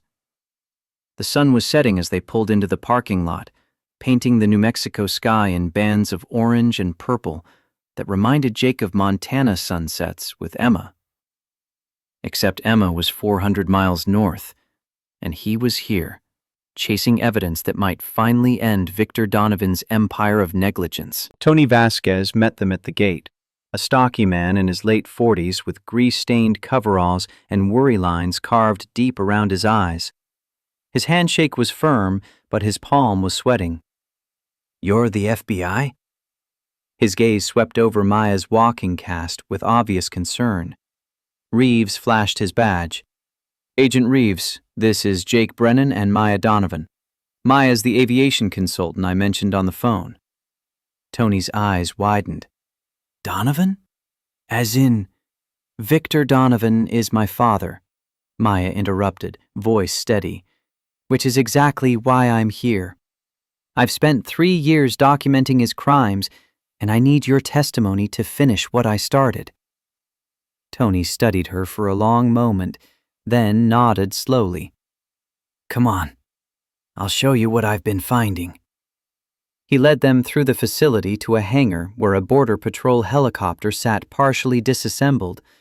The aircraft's stabilizer assembly lay on a workbench, metal components spread out like an autopsy. Tony pointed to a bracket connecting the rotor mast to the airframe. "See these stress fractures? This bracket should have been replaced 6 months ago. But Donovan Aviation's maintenance schedule only calls for visual inspection every 18 months. By the time we'd catch something like this through visual inspection alone, the bracket could fail catastrophically." Maya leaned closer, her pilot training evident in how she examined the part. "This is the same defect that caused my crash, the same one that killed Jake's wife 10 years ago. It's probably in half the Donovan helicopters currently in service." Tony's voice was bitter. "I've been documenting it for years, reporting to my supervisors, begging them to flag it for the manufacturer. But Donovan Aviation keeps telling us it's within acceptable tolerances, that the brackets are designed to show some stress, that we're being overly cautious." Jake's hands clenched into fists. "They're lying to protect their contract." "I know. That's why I finally called the FBI." Tony's voice cracked. "My daughter flies Border Patrol. She could be in one of these helicopters tomorrow. I can't let that happen." Maya pulled out her phone and started photographing the defective bracket from every angle. "Mr. Vasquez, are you willing to testify to this officially? In federal court?" He met her gaze. "I'm 73 years old. Maybe 10 good years left if I'm lucky. I've spent the last decade living with what I knew and didn't say. So yes, I'll testify. I'll tell them everything. Maybe it won't make up for my silence, but at least I can stop being part of the lie. Reeves was already on his phone coordinating with the Albuquerque field office when the sound of helicopter rotors echoed across the desert. Everyone froze. A sleek corporate helicopter appeared over the eastern ridge, flying low and fast. Donovan Aviation logo gleamed unmistakable on its fuselage. It circled the facility once, then began descending toward the tarmac. Maya's voice was tight. "They found us." Jake grabbed her arm. "We need to go, now." But before they could move, 2 more helicopters appeared, flanking the first. They landed in precise formation, blocking all vehicle exits. Doors opened and men in expensive suits poured out, moving with the coordinated precision of a military unit. And from the center helicopter, walking with the casual confidence of someone who'd never been told no in his entire life, stepped Victor Donovan. He was exactly as Jake had imagined from Maya's descriptions. Tall, silver-haired, impeccably dressed despite the desert heat. Everything about him radiated power and control. He looked at the facility, at Tony cowering near the hangar door, at Jake standing protectively in front of Maya, and he smiled. The smile never reached his eyes. "Hello, sweetheart." His voice was smooth, cultured, carrying easily across the tarmac. "It's time to come home." Maya's hand found Jake's and gripped it tight. "I'm not going anywhere with you." "I'm afraid you don't have a choice. I have a court order authorizing your psychiatric detention. These gentlemen," he gestured to the men surrounding them, "are licensed medical professionals prepared to ensure you receive appropriate care. Please don't make this difficult." "Difficult?" Maya's voice shook with rage. "You killed 73 people. You bribed federal inspectors. You're knowingly operating defective aircraft that could crash at any moment. And you think I'm the one who needs psychiatric care?" Victor's expression didn't change. "I think you've had a traumatic experience that's clouded your judgment. I think you're surrounding yourself with people who are exploiting your vulnerability for their own purposes." His gaze shifted to Jake, assessment cold and calculating. "People like Mr. Brennan, who seems to have developed an unhealthy fixation on my daughter despite knowing her barely 2 weeks. One might wonder about his motivations." Jake stepped forward. "Your daughter is a hero. She's risking everything to stop you from killing more people. That's not mental illness. That's integrity, something you wouldn't recognize if it hit you in the face." Victor's smile widened fractionally. "Is that what you call it?" "I call it a daughter so desperate for her father's attention that she'll burn down his life's work just to hurt him. But I'm a forgiving man." He turned back to Maya. "Come with me now. Recant your testimony. Issue a public statement explaining that you were confused, traumatized by the crash. I'll drop all charges against Mr. Brennan. I'll even establish a generous trust fund for his daughter. All you have to do is stop this nonsense and come home where you belong." The words hung in the desert air like poison. Maya pulled free from Jake's hand and stepped forward, closing the distance between herself and her father until they stood face to face for the first time in 3 years. When she spoke, her voice carried across the tarmac with absolute clarity. "You're not my blood. You're a murderer who happens to share my DNA." Silence crashed down like a physical force. Victor's mask slipped for just a moment, something cold and dangerous flashing behind his eyes before the paternal concern slid back into place, smooth as oil on water. I see. Then I suppose we have nothing left to discuss. He nodded to his men. Take her. They moved forward in coordinated formation. Jake pushed Maya behind him, but there were too many of them, professional and efficient. Tony shouted something about calling the police. One of Victor's men grabbed Jake's arm and twisted it behind his back with practiced ease. Another reached for Maya. 3 black FBI SUVs roared into the facility, lights flashing, tires throwing gravel. Agents poured out with weapons drawn, and Reeves's voice cut through the chaos like a knife. Federal agents! Nobody move! Victor's men froze. Reeves approached with his badge held high, fury barely contained beneath professional composure. Victor Donovan, I'm Special Agent Daniel Reeves, FBI. We have a warrant for your arrest on charges of conspiracy, bribery of federal officials, obstruction of justice, and 73 counts of involuntary manslaughter. You have the right to remain silent. Victor's voice was ice. I know my rights, Agent Reeves. I also know that warrant won't survive the first legal challenge. My attorneys will have it dismissed by morning. Maybe, but you'll spend tonight in federal custody explaining why you're here threatening witnesses in an active investigation. I'm here retrieving my mentally ill daughter before she hurts herself or others. No, sir. You're attempting to obstruct justice. Ms. Donovan is a material witness under federal protection. Any attempt to detain her against her will constitutes witness tampering. Reeves gestured, and agents moved forward with handcuffs. Victor's composure finally cracked, just slightly, just enough for Jake to see the calculation behind his eyes, the rapid assessment of angles and options. As they locked the cuffs around his wrists, Victor looked directly at Maya. This isn't over. You think you've won, but you have no idea what you've started. I will fight this with every resource I have. I will tie this investigation up in courts for years.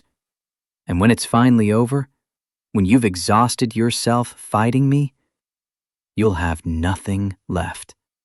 No family, no money, no future.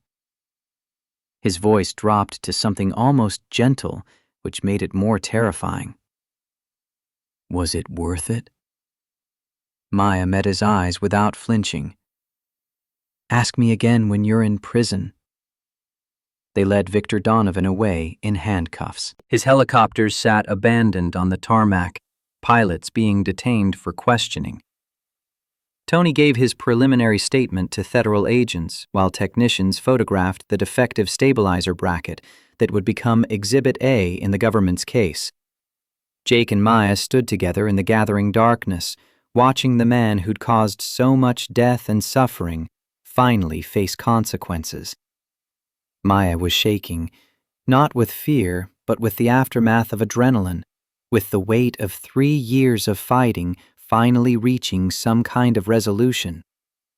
Jake put his arm around her shoulders, and she leaned into him, grateful for the anchor. It's really happening, she whispered. He's really going to trial. Yeah. I thought I'd feel triumphant or vindicated or something. But I just feel... She searched for the word. Empty. Like I've been carrying this weight for so long that now that it's gone, I don't know who I am without it. Jake understood exactly what she meant. He'd felt the same way the day he'd finally accepted that Rachel was gone and wasn't coming back. Grief so familiar it had become part of his identity, and removing it left a void he didn't know how to fill. You're someone who brought down a corrupt empire and saved countless lives, he said quietly. You're someone who chose truth over family loyalty. You're someone, his voice caught. Someone I love. Someone Emma loves. Someone who has a future that's not defined by your father's crimes. Maya looked at him with eyes full of complicated emotions. What does that future look like? Whatever we want it to look like. Reeves approached as the last of Victor's men were being loaded into FBI vehicles. We need to get you both into protective custody. Donovan Aviation's going to come apart fast now, and there are a lot of people who won't be happy about it.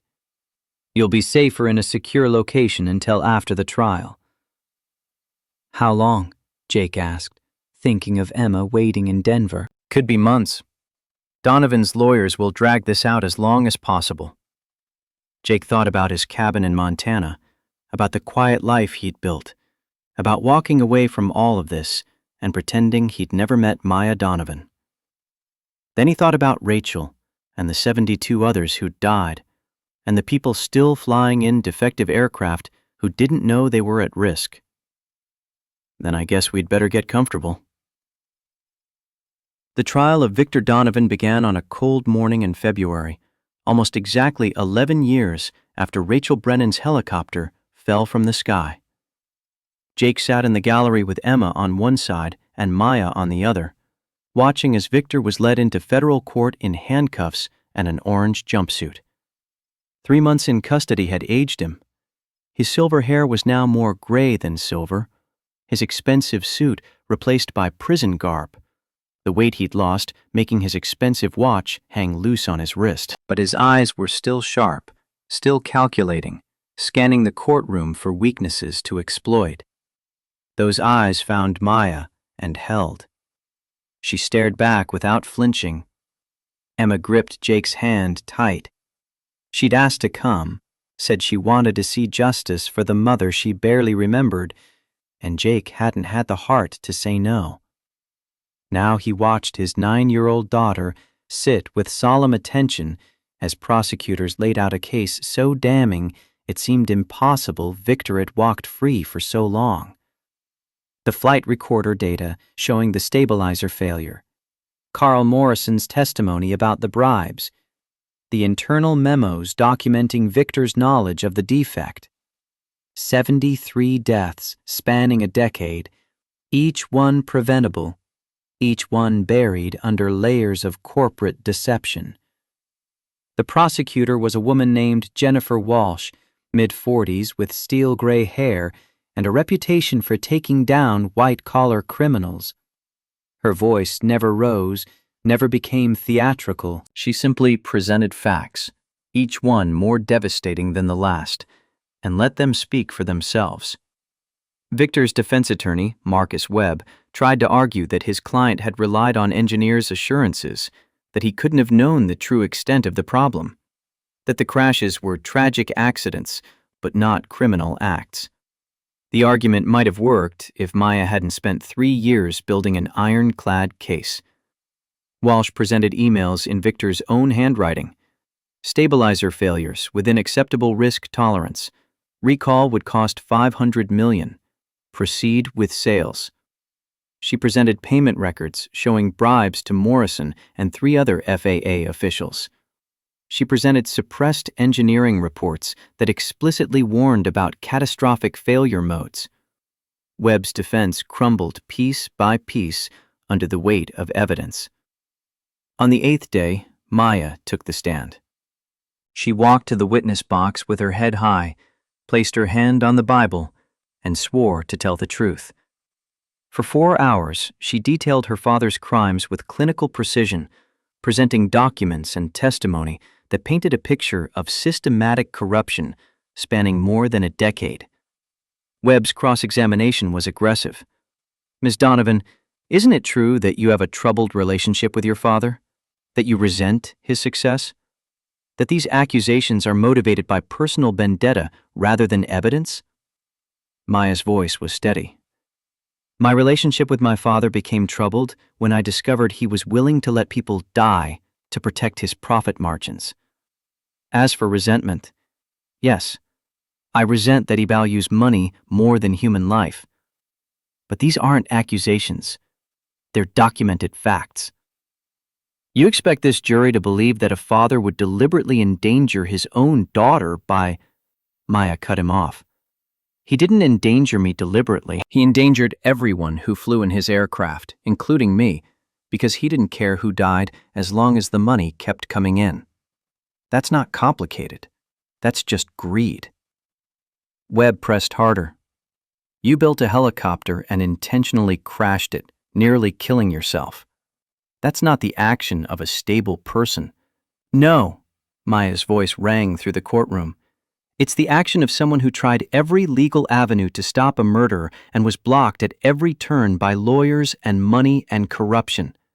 So yes, I built that helicopter knowing I might die, because saving the next 73 people was worth risking my life for. That's not instability. That's called having a conscience. The courtroom erupted. The judge called for order, but Maya wasn't finished. My father is sitting here in handcuffs, claiming he didn't know his aircraft were defective. But I have emails where he explicitly acknowledges the problem. I have memos where he orders engineers to suppress data. I have financial records showing payments to federal officials in exchange for favorable rulings. She leaned forward, eyes locked on the jury. He knew. He always knew. And he chose money over human life 73 times. That's not a mistake. That's not negligence. That's murder. When Maya stepped down, the courtroom was silent. She returned to her seat beside Jake, hand trembling. He took it and held on while she shook with the aftermath of confronting the man who'd shaped her entire life and finally, publicly, calling him exactly what he was. That night in the apartment they'd rented for the trial's duration, Maya collapsed on the couch and cried for an hour straight. Jake held her, saying nothing, just being present while she purged years of pain and betrayal. Emma brought her a glass of water and a drawing she'd made, 3 stick figures holding hands under a bright sun. "That's you and Dad and me," she explained, pointing to each figure. "After all the bad stuff is over and we can go home." Maya pulled the little girl into a fierce hug. "Thank you, sweetheart. It's beautiful. Do you think the judge will put the bad man in jail forever?" "I hope so." "Me too. Because then we can all go fishing like you promised." The innocence of it broke something loose in Maya's chest. She laughed through her tears and promised that yes, as soon as this was over, they would absolutely go fishing. Emma seemed satisfied with this answer and wandered off to watch television, leaving the adults to process everything that had been said in court. "She's remarkable," Maya said quietly. Jake smiled. "She gets that from Rachel. The resilience, the optimism, the ability to see good in broken situations." He brushed a strand of hair from Maya's face. "But she's learning new things too. From you. How to stand up for what's right even when it's hard. How to turn pain into purpose." "I don't know if I'm the best role model for a 9-year-old. You're exactly the role model she needs. Someone who shows her that strength isn't about never being afraid. It's about being terrified and doing the right thing anyway." Maya kissed him softly. "When did you become so wise?" "I had a good teacher. She flew helicopters and believed people were fundamentally good and died proving that some things are worth fighting for." He pulled Maya closer. "I think she'd be proud of what you've done. What we've done together." They sat in comfortable silence, 2 people who'd found unexpected love in the midst of pursuing justice. Outside, Denver traffic hummed past their window. Inside, Emma's laughter drifted from the other room where she was watching cartoons. Tomorrow the trial would continue. Victor's lawyers would mount new attacks. The media would dissect every word. The long machinery of justice would grind forward. But tonight, for just this moment, there was peace. And sometimes, Jake thought, peace was enough. The jury deliberated for 2 days. Jake, Maya, and Emma spent those 48 hours in anxious limbo, unable to focus on anything except waiting. They took walks through Denver streets, barely seeing the city around them. They visited museums and stared at paintings without absorbing them. They had conversations that circled endlessly back to the same questions. What if the jury couldn't reach a verdict? What if Victor's lawyers had found some technicality? What if justice failed the way it had for the past decade? On the morning of the third day, the call came. The jury had reached a verdict.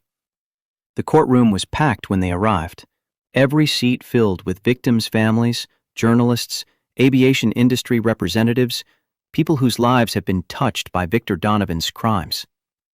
The judge entered and called for order. The tension was thick enough to taste. Has the jury reached a verdict? The foreman stood, a middle-aged woman with kind eyes and a firm voice. We have, Your Honor. She began reading through 23 separate counts, each one hit like a hammer blow. On the count of conspiracy to commit fraud, we find the defendant guilty. On the count of bribery of federal officials, we find the defendant guilty. On the count of obstruction of justice, we find the defendant guilty. She continued through every charge: corporate fraud, witness tampering, destruction of evidence. Guilty, guilty, guilty. When she reached the final count, her voice was steady and clear. On 73 counts of involuntary manslaughter in the deaths of Rachel Brennan, Marcus Rodriguez, and 71 others, we find the defendant guilty. The courtroom erupted. Some people cheered, others sobbed with relief. Still others sat in stunned silence as years of waiting for justice finally reached resolution. Emma gripped Jake's hand so tight it hurt, tears streaming down her face. Does this mean Mom's name is cleared? Jake's voice was thick with emotion. Yes, sweetheart. Everyone knows now she didn't make a mistake. She was a hero who died because someone else chose profit over safety. Emma nodded and wiped her eyes. Good. I'm glad people know the truth. Beside them, Maya sat very still, face unreadable. Jake put his arm around her and felt her trembling, not with fear, but with the release of carrying a crushing weight for so long. You okay? She took a shaky breath. I don't know. I thought I'd feel triumphant, but I just feel empty. Jake finished for her. Like you've been fighting for so long that now it's over, you don't know what comes next. Yeah. He held her tighter. What comes next is we go home. We build a life that's not defined by this fight. We teach Emma to fish and watch sunsets from the cabin porch and remember how to just be happy without guilt hanging over us. Maya looked at him with eyes full of complicated emotions. Is it really that simple? Probably not, but we can try. The judge called for order again and proceeded to sentencing. His voice was grave as he addressed Victor Donovan. Given the severity and scope of these crimes, the systematic corruption spanning more than a decade, and the 73 lives lost through willful negligence, this court sentences you to 45 years in federal prison without possibility of parole. Victor would be 83 years old before he could even be considered for release.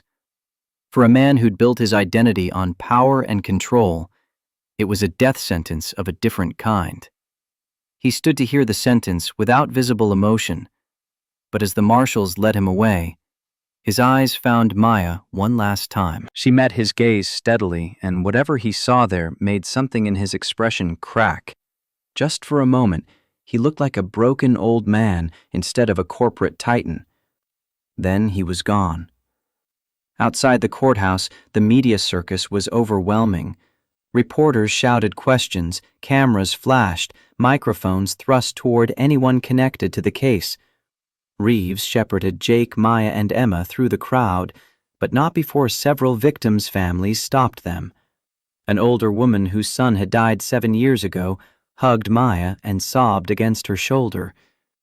"Thank you. Thank you for not giving up." A man who'd lost his wife shook Jake's hand. "Thank you for fighting when it would have been easier to walk away." By the time they reached the car, all three of them were emotionally wrung out. Reeves drove them back to their apartment in silence, understanding they needed time to process. At the door, he paused. "The FAA issued new regulations this morning based on your testimony. Mandatory inspection protocols for stabilizer assemblies, independent oversight of manufacturer maintenance guidelines, criminal penalties for executives who suppress safety data. They're calling it the Rachel Brennan Aviation Safety Act." Maya's voice was quiet. "That won't bring back the people who died." "No, but it might save the ones who haven't died yet. That's something." After he left, Jake made dinner while Maya and Emma set the table. It was a simple meal, nothing fancy, but there was something profoundly normal about it that felt like healing. They ate together, the three of them, talking about everything except the trial. Emma told them about a book she was reading. Maya shared a funny story about learning to fish as a child. Jake described the first time he'd soloed a helicopter and how terrified and exhilarated he'd felt. After dinner, Emma went to bed early, exhausted from the emotional weight of the day. Jake and Maya cleaned the kitchen together, moving around each other with comfortable familiarity, born of shared experience. When the last dish was put away, Maya turned to him. "What happens now, really?" "Now we go home. Back to Montana. Back to the mountains and the quiet and the life we've been building." He dried his hands and faced her. "And then we keep building. Maybe I start teaching people to fly again, the right way, the safe way. Maybe you use your engineering knowledge to consult on aviation safety. Maybe we just focus on being happy and giving Emma a stable home." "That sounds too good to be true." "Maybe it is. But maybe we've earned a little good after everything we've been through." Maya moved into his arms and rested her head against his chest. "I love you, Jake Brennan. I don't know when it happened or how, but somewhere between the fire and the crash site and the courtroom, you became the person I can't imagine living without." Jake's voice was rough with emotion. "I love you too. And I think Rachel would approve." "You think so?" "I know so. She always said life was too short to waste on fear or regret, that the best way to honor the people we've lost is to keep living as fully as possible." He kissed the top of Maya's head. "So that's what we're going to do. We're going to live." They returned to Montana 3 weeks later. The drive back felt different from any trip Jake had made in the past decade. For years, these mountains had represented isolation and safety, a place to hide from a world that had taken too much. Now they represented home in a fuller sense, a place where new memories could be built alongside old ones, where grief and joy could coexist, where the future felt like possibility instead of threat. Mrs. Richardson had kept the cabin maintained during their absence, and when they pulled up, smoke was already rising from the chimney. She came out to greet them with tears and a casserole, saying she'd watched the verdict on television and was so proud of everything they'd accomplished. Over the next few weeks, life settled into a new rhythm. Emma went back to school, and proudly told her class that her mother had been a hero, and now everyone knew it. Jake started offering flight instruction to local pilots, rediscovering his love for aviation through teaching. And Maya began consulting work for a nonprofit aviation safety organization, using her expertise to prevent the kinds of tragedies her father had caused. On a Saturday morning in April, exactly 4 months after Victor Donovan's conviction, Jake took Maya and Emma to the lake where he'd promised they'd go fishing. The water was still cold from snowmelt, but the sun was warm and the sky was impossibly blue. Emma caught 3 fish and insisted on releasing all of them. They deserve to live free. Maya tangled her line twice and laughed each time instead of getting frustrated. And Jake sat on the dock watching these 2 people he loved and felt something he'd thought was lost forever.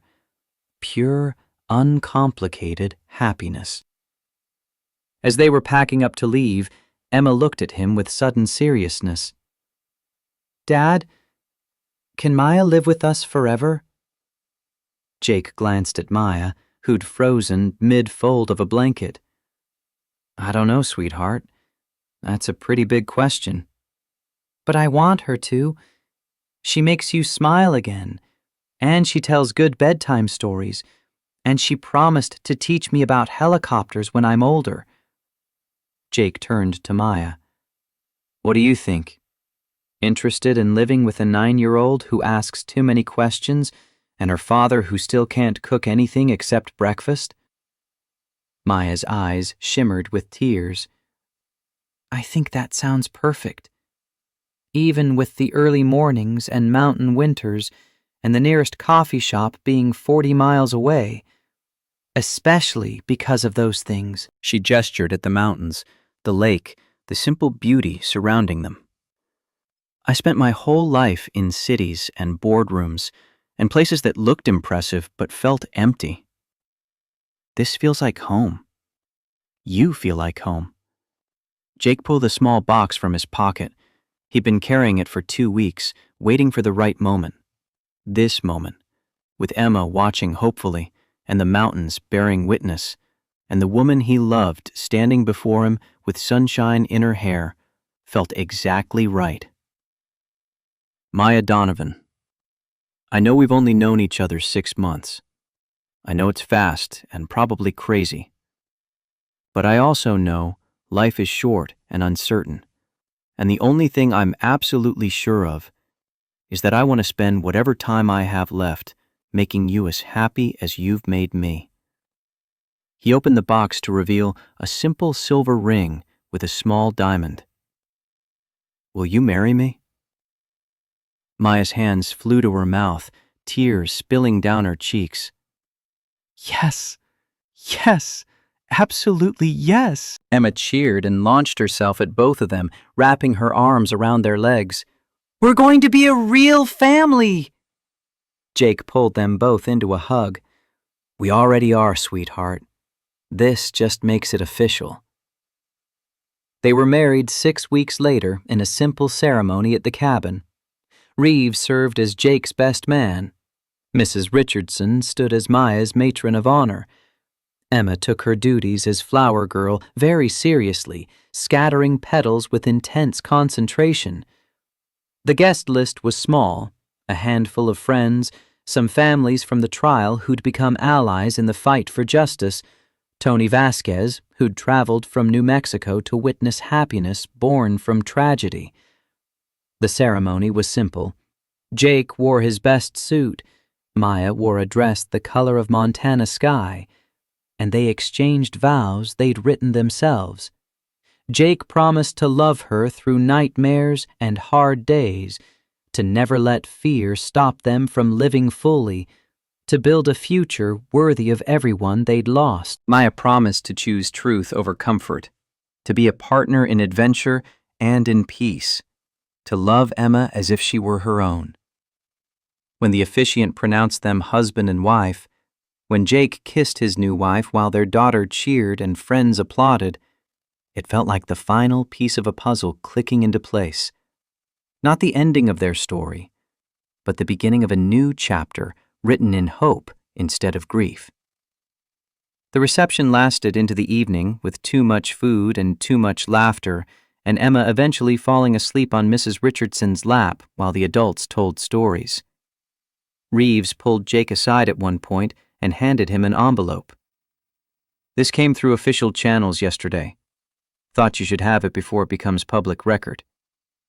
Jake opened the envelope and found a letter from the National Transportation Safety Board. It was brief and bureaucratic, but the content made his throat tighten with emotion. Based on new evidence and testimony from the dawn of an aviation trial, Rachel Brennan's crash investigation had been officially reopened. Her death had been ruled the result of mechanical failure caused by manufacturer negligence. The pilot error finding was rescinded. Her record was cleared. Jake couldn't speak. He just nodded and gripped the letter while tears ran down his face. Maya saw his expression and came immediately, reading the letter over his shoulder. She wrapped her arms around him, and they stood together, holding each other, while the Montana sunset painted the sky in shades of gold and rose. "She knows," Maya whispered. "Wherever she is, Rachel knows the truth is finally out. And I think she's happy you found love again, that Emma has someone who'll teach her to be strong and brave and true." Jake managed to get words out. "I think so too." As the last guest departed and Emma was carried to bed still sleeping, Jake and Maya stood on the porch watching stars emerge. The same stars that had watched over crashes and rescues, trials and triumphs, all the moments that had brought them to this point. Maya leaned against him. "Do you ever wonder what would have happened if I hadn't crashed that day? If you hadn't run into the fire?" "Sometimes. But then I remember that some things are meant to happen exactly the way they do. You were meant to build that helicopter. I was meant to save you. We were meant to fight this battle together." He pulled her close. "And we were meant to find each other in the wreckage and build something beautiful from the ashes." "Something beautiful," Maya repeated softly. "I like that." 10 years later, on a cold February morning, the anniversary of Rachel's death, Jake, Maya, and Emma hiked to a ridge overlooking the valley where Rachel had crashed. Emma was 19 now, home from college where she was studying aerospace engineering so she could follow in both her mother's footsteps. They brought stones to build a cairn, a marker that would stand as testament to a life cut short and the justice that had finally been served. As they stacked the stones, Emma asked if they could say something, some words to honor the mother she barely remembered, but whose legacy had shaped her entire life. Jake spoke first, voice steady despite emotion. Rachel Brennan believed in the goodness of people and the importance of truth. She died doing what she loved. Though her death was a tragedy, her life was a triumph. We honor her by continuing her work, by choosing courage over fear, by building a world safer for the people who come after us. Maya added her own words. "I never knew Rachel, but I know the love she left behind. I see it in Jake's strength, Emma's compassion, and the work we do every day. Her death brought me into this family, and I'll spend the rest of my life trying to be worthy of that gift." Emma placed the final stone on the cairn. "Mom, I don't remember much about you, but Dad says I have your smile, and Maya says I have your determination. I hope wherever you are, you're proud of the family we've become, and the good we're doing in your name. I love you." They stood together as the sun set over the mountains, 3 people bound by loss and love, and the choice to turn tragedy into purpose. The cairn stood solid and permanent, a marker of memory and justice served. And as they walked back down the mountain toward home, toward the life they'd built together, Jake felt something settle in his chest. Not the absence of grief, but the presence of peace. He'd spent 10 years running from the pain of Rachel's death, hiding in these mountains, afraid to live fully because living meant risking loss. Then Maya had fallen from the sky and reminded him that some risks were worth taking, that some fights were worth fighting, that some loves were worth opening your heart for despite the fear. They'd fought an empire and won. They'd exposed corruption and brought a murderer to justice. They'd saved lives and built something meaningful from ashes and sorrow. And most importantly, they'd found each other and chosen to build a future together, proving that even in the darkest moments, hope could survive, love could flourish, and life could go on in ways more beautiful than grief had allowed them to imagine. At the cabin, Maya ran ahead to start a fire, while Emma checked her phone for messages from college friends. Jake paused at the door, looking back at the mountains standing eternal against the darkening sky. Inside, warmth and light waited. Outside, the peaks held their ancient vigil. And between those two spaces, between past and future, between loss and love, between what was and what could be, he stood at the threshold of a life that had been broken and rebuilt stronger. Rachel's voice whispered in his memory one last time, clear as the mountain air. Keep living, keep loving, keep fighting for what matters. And he would. They all would. That was enough. That was everything.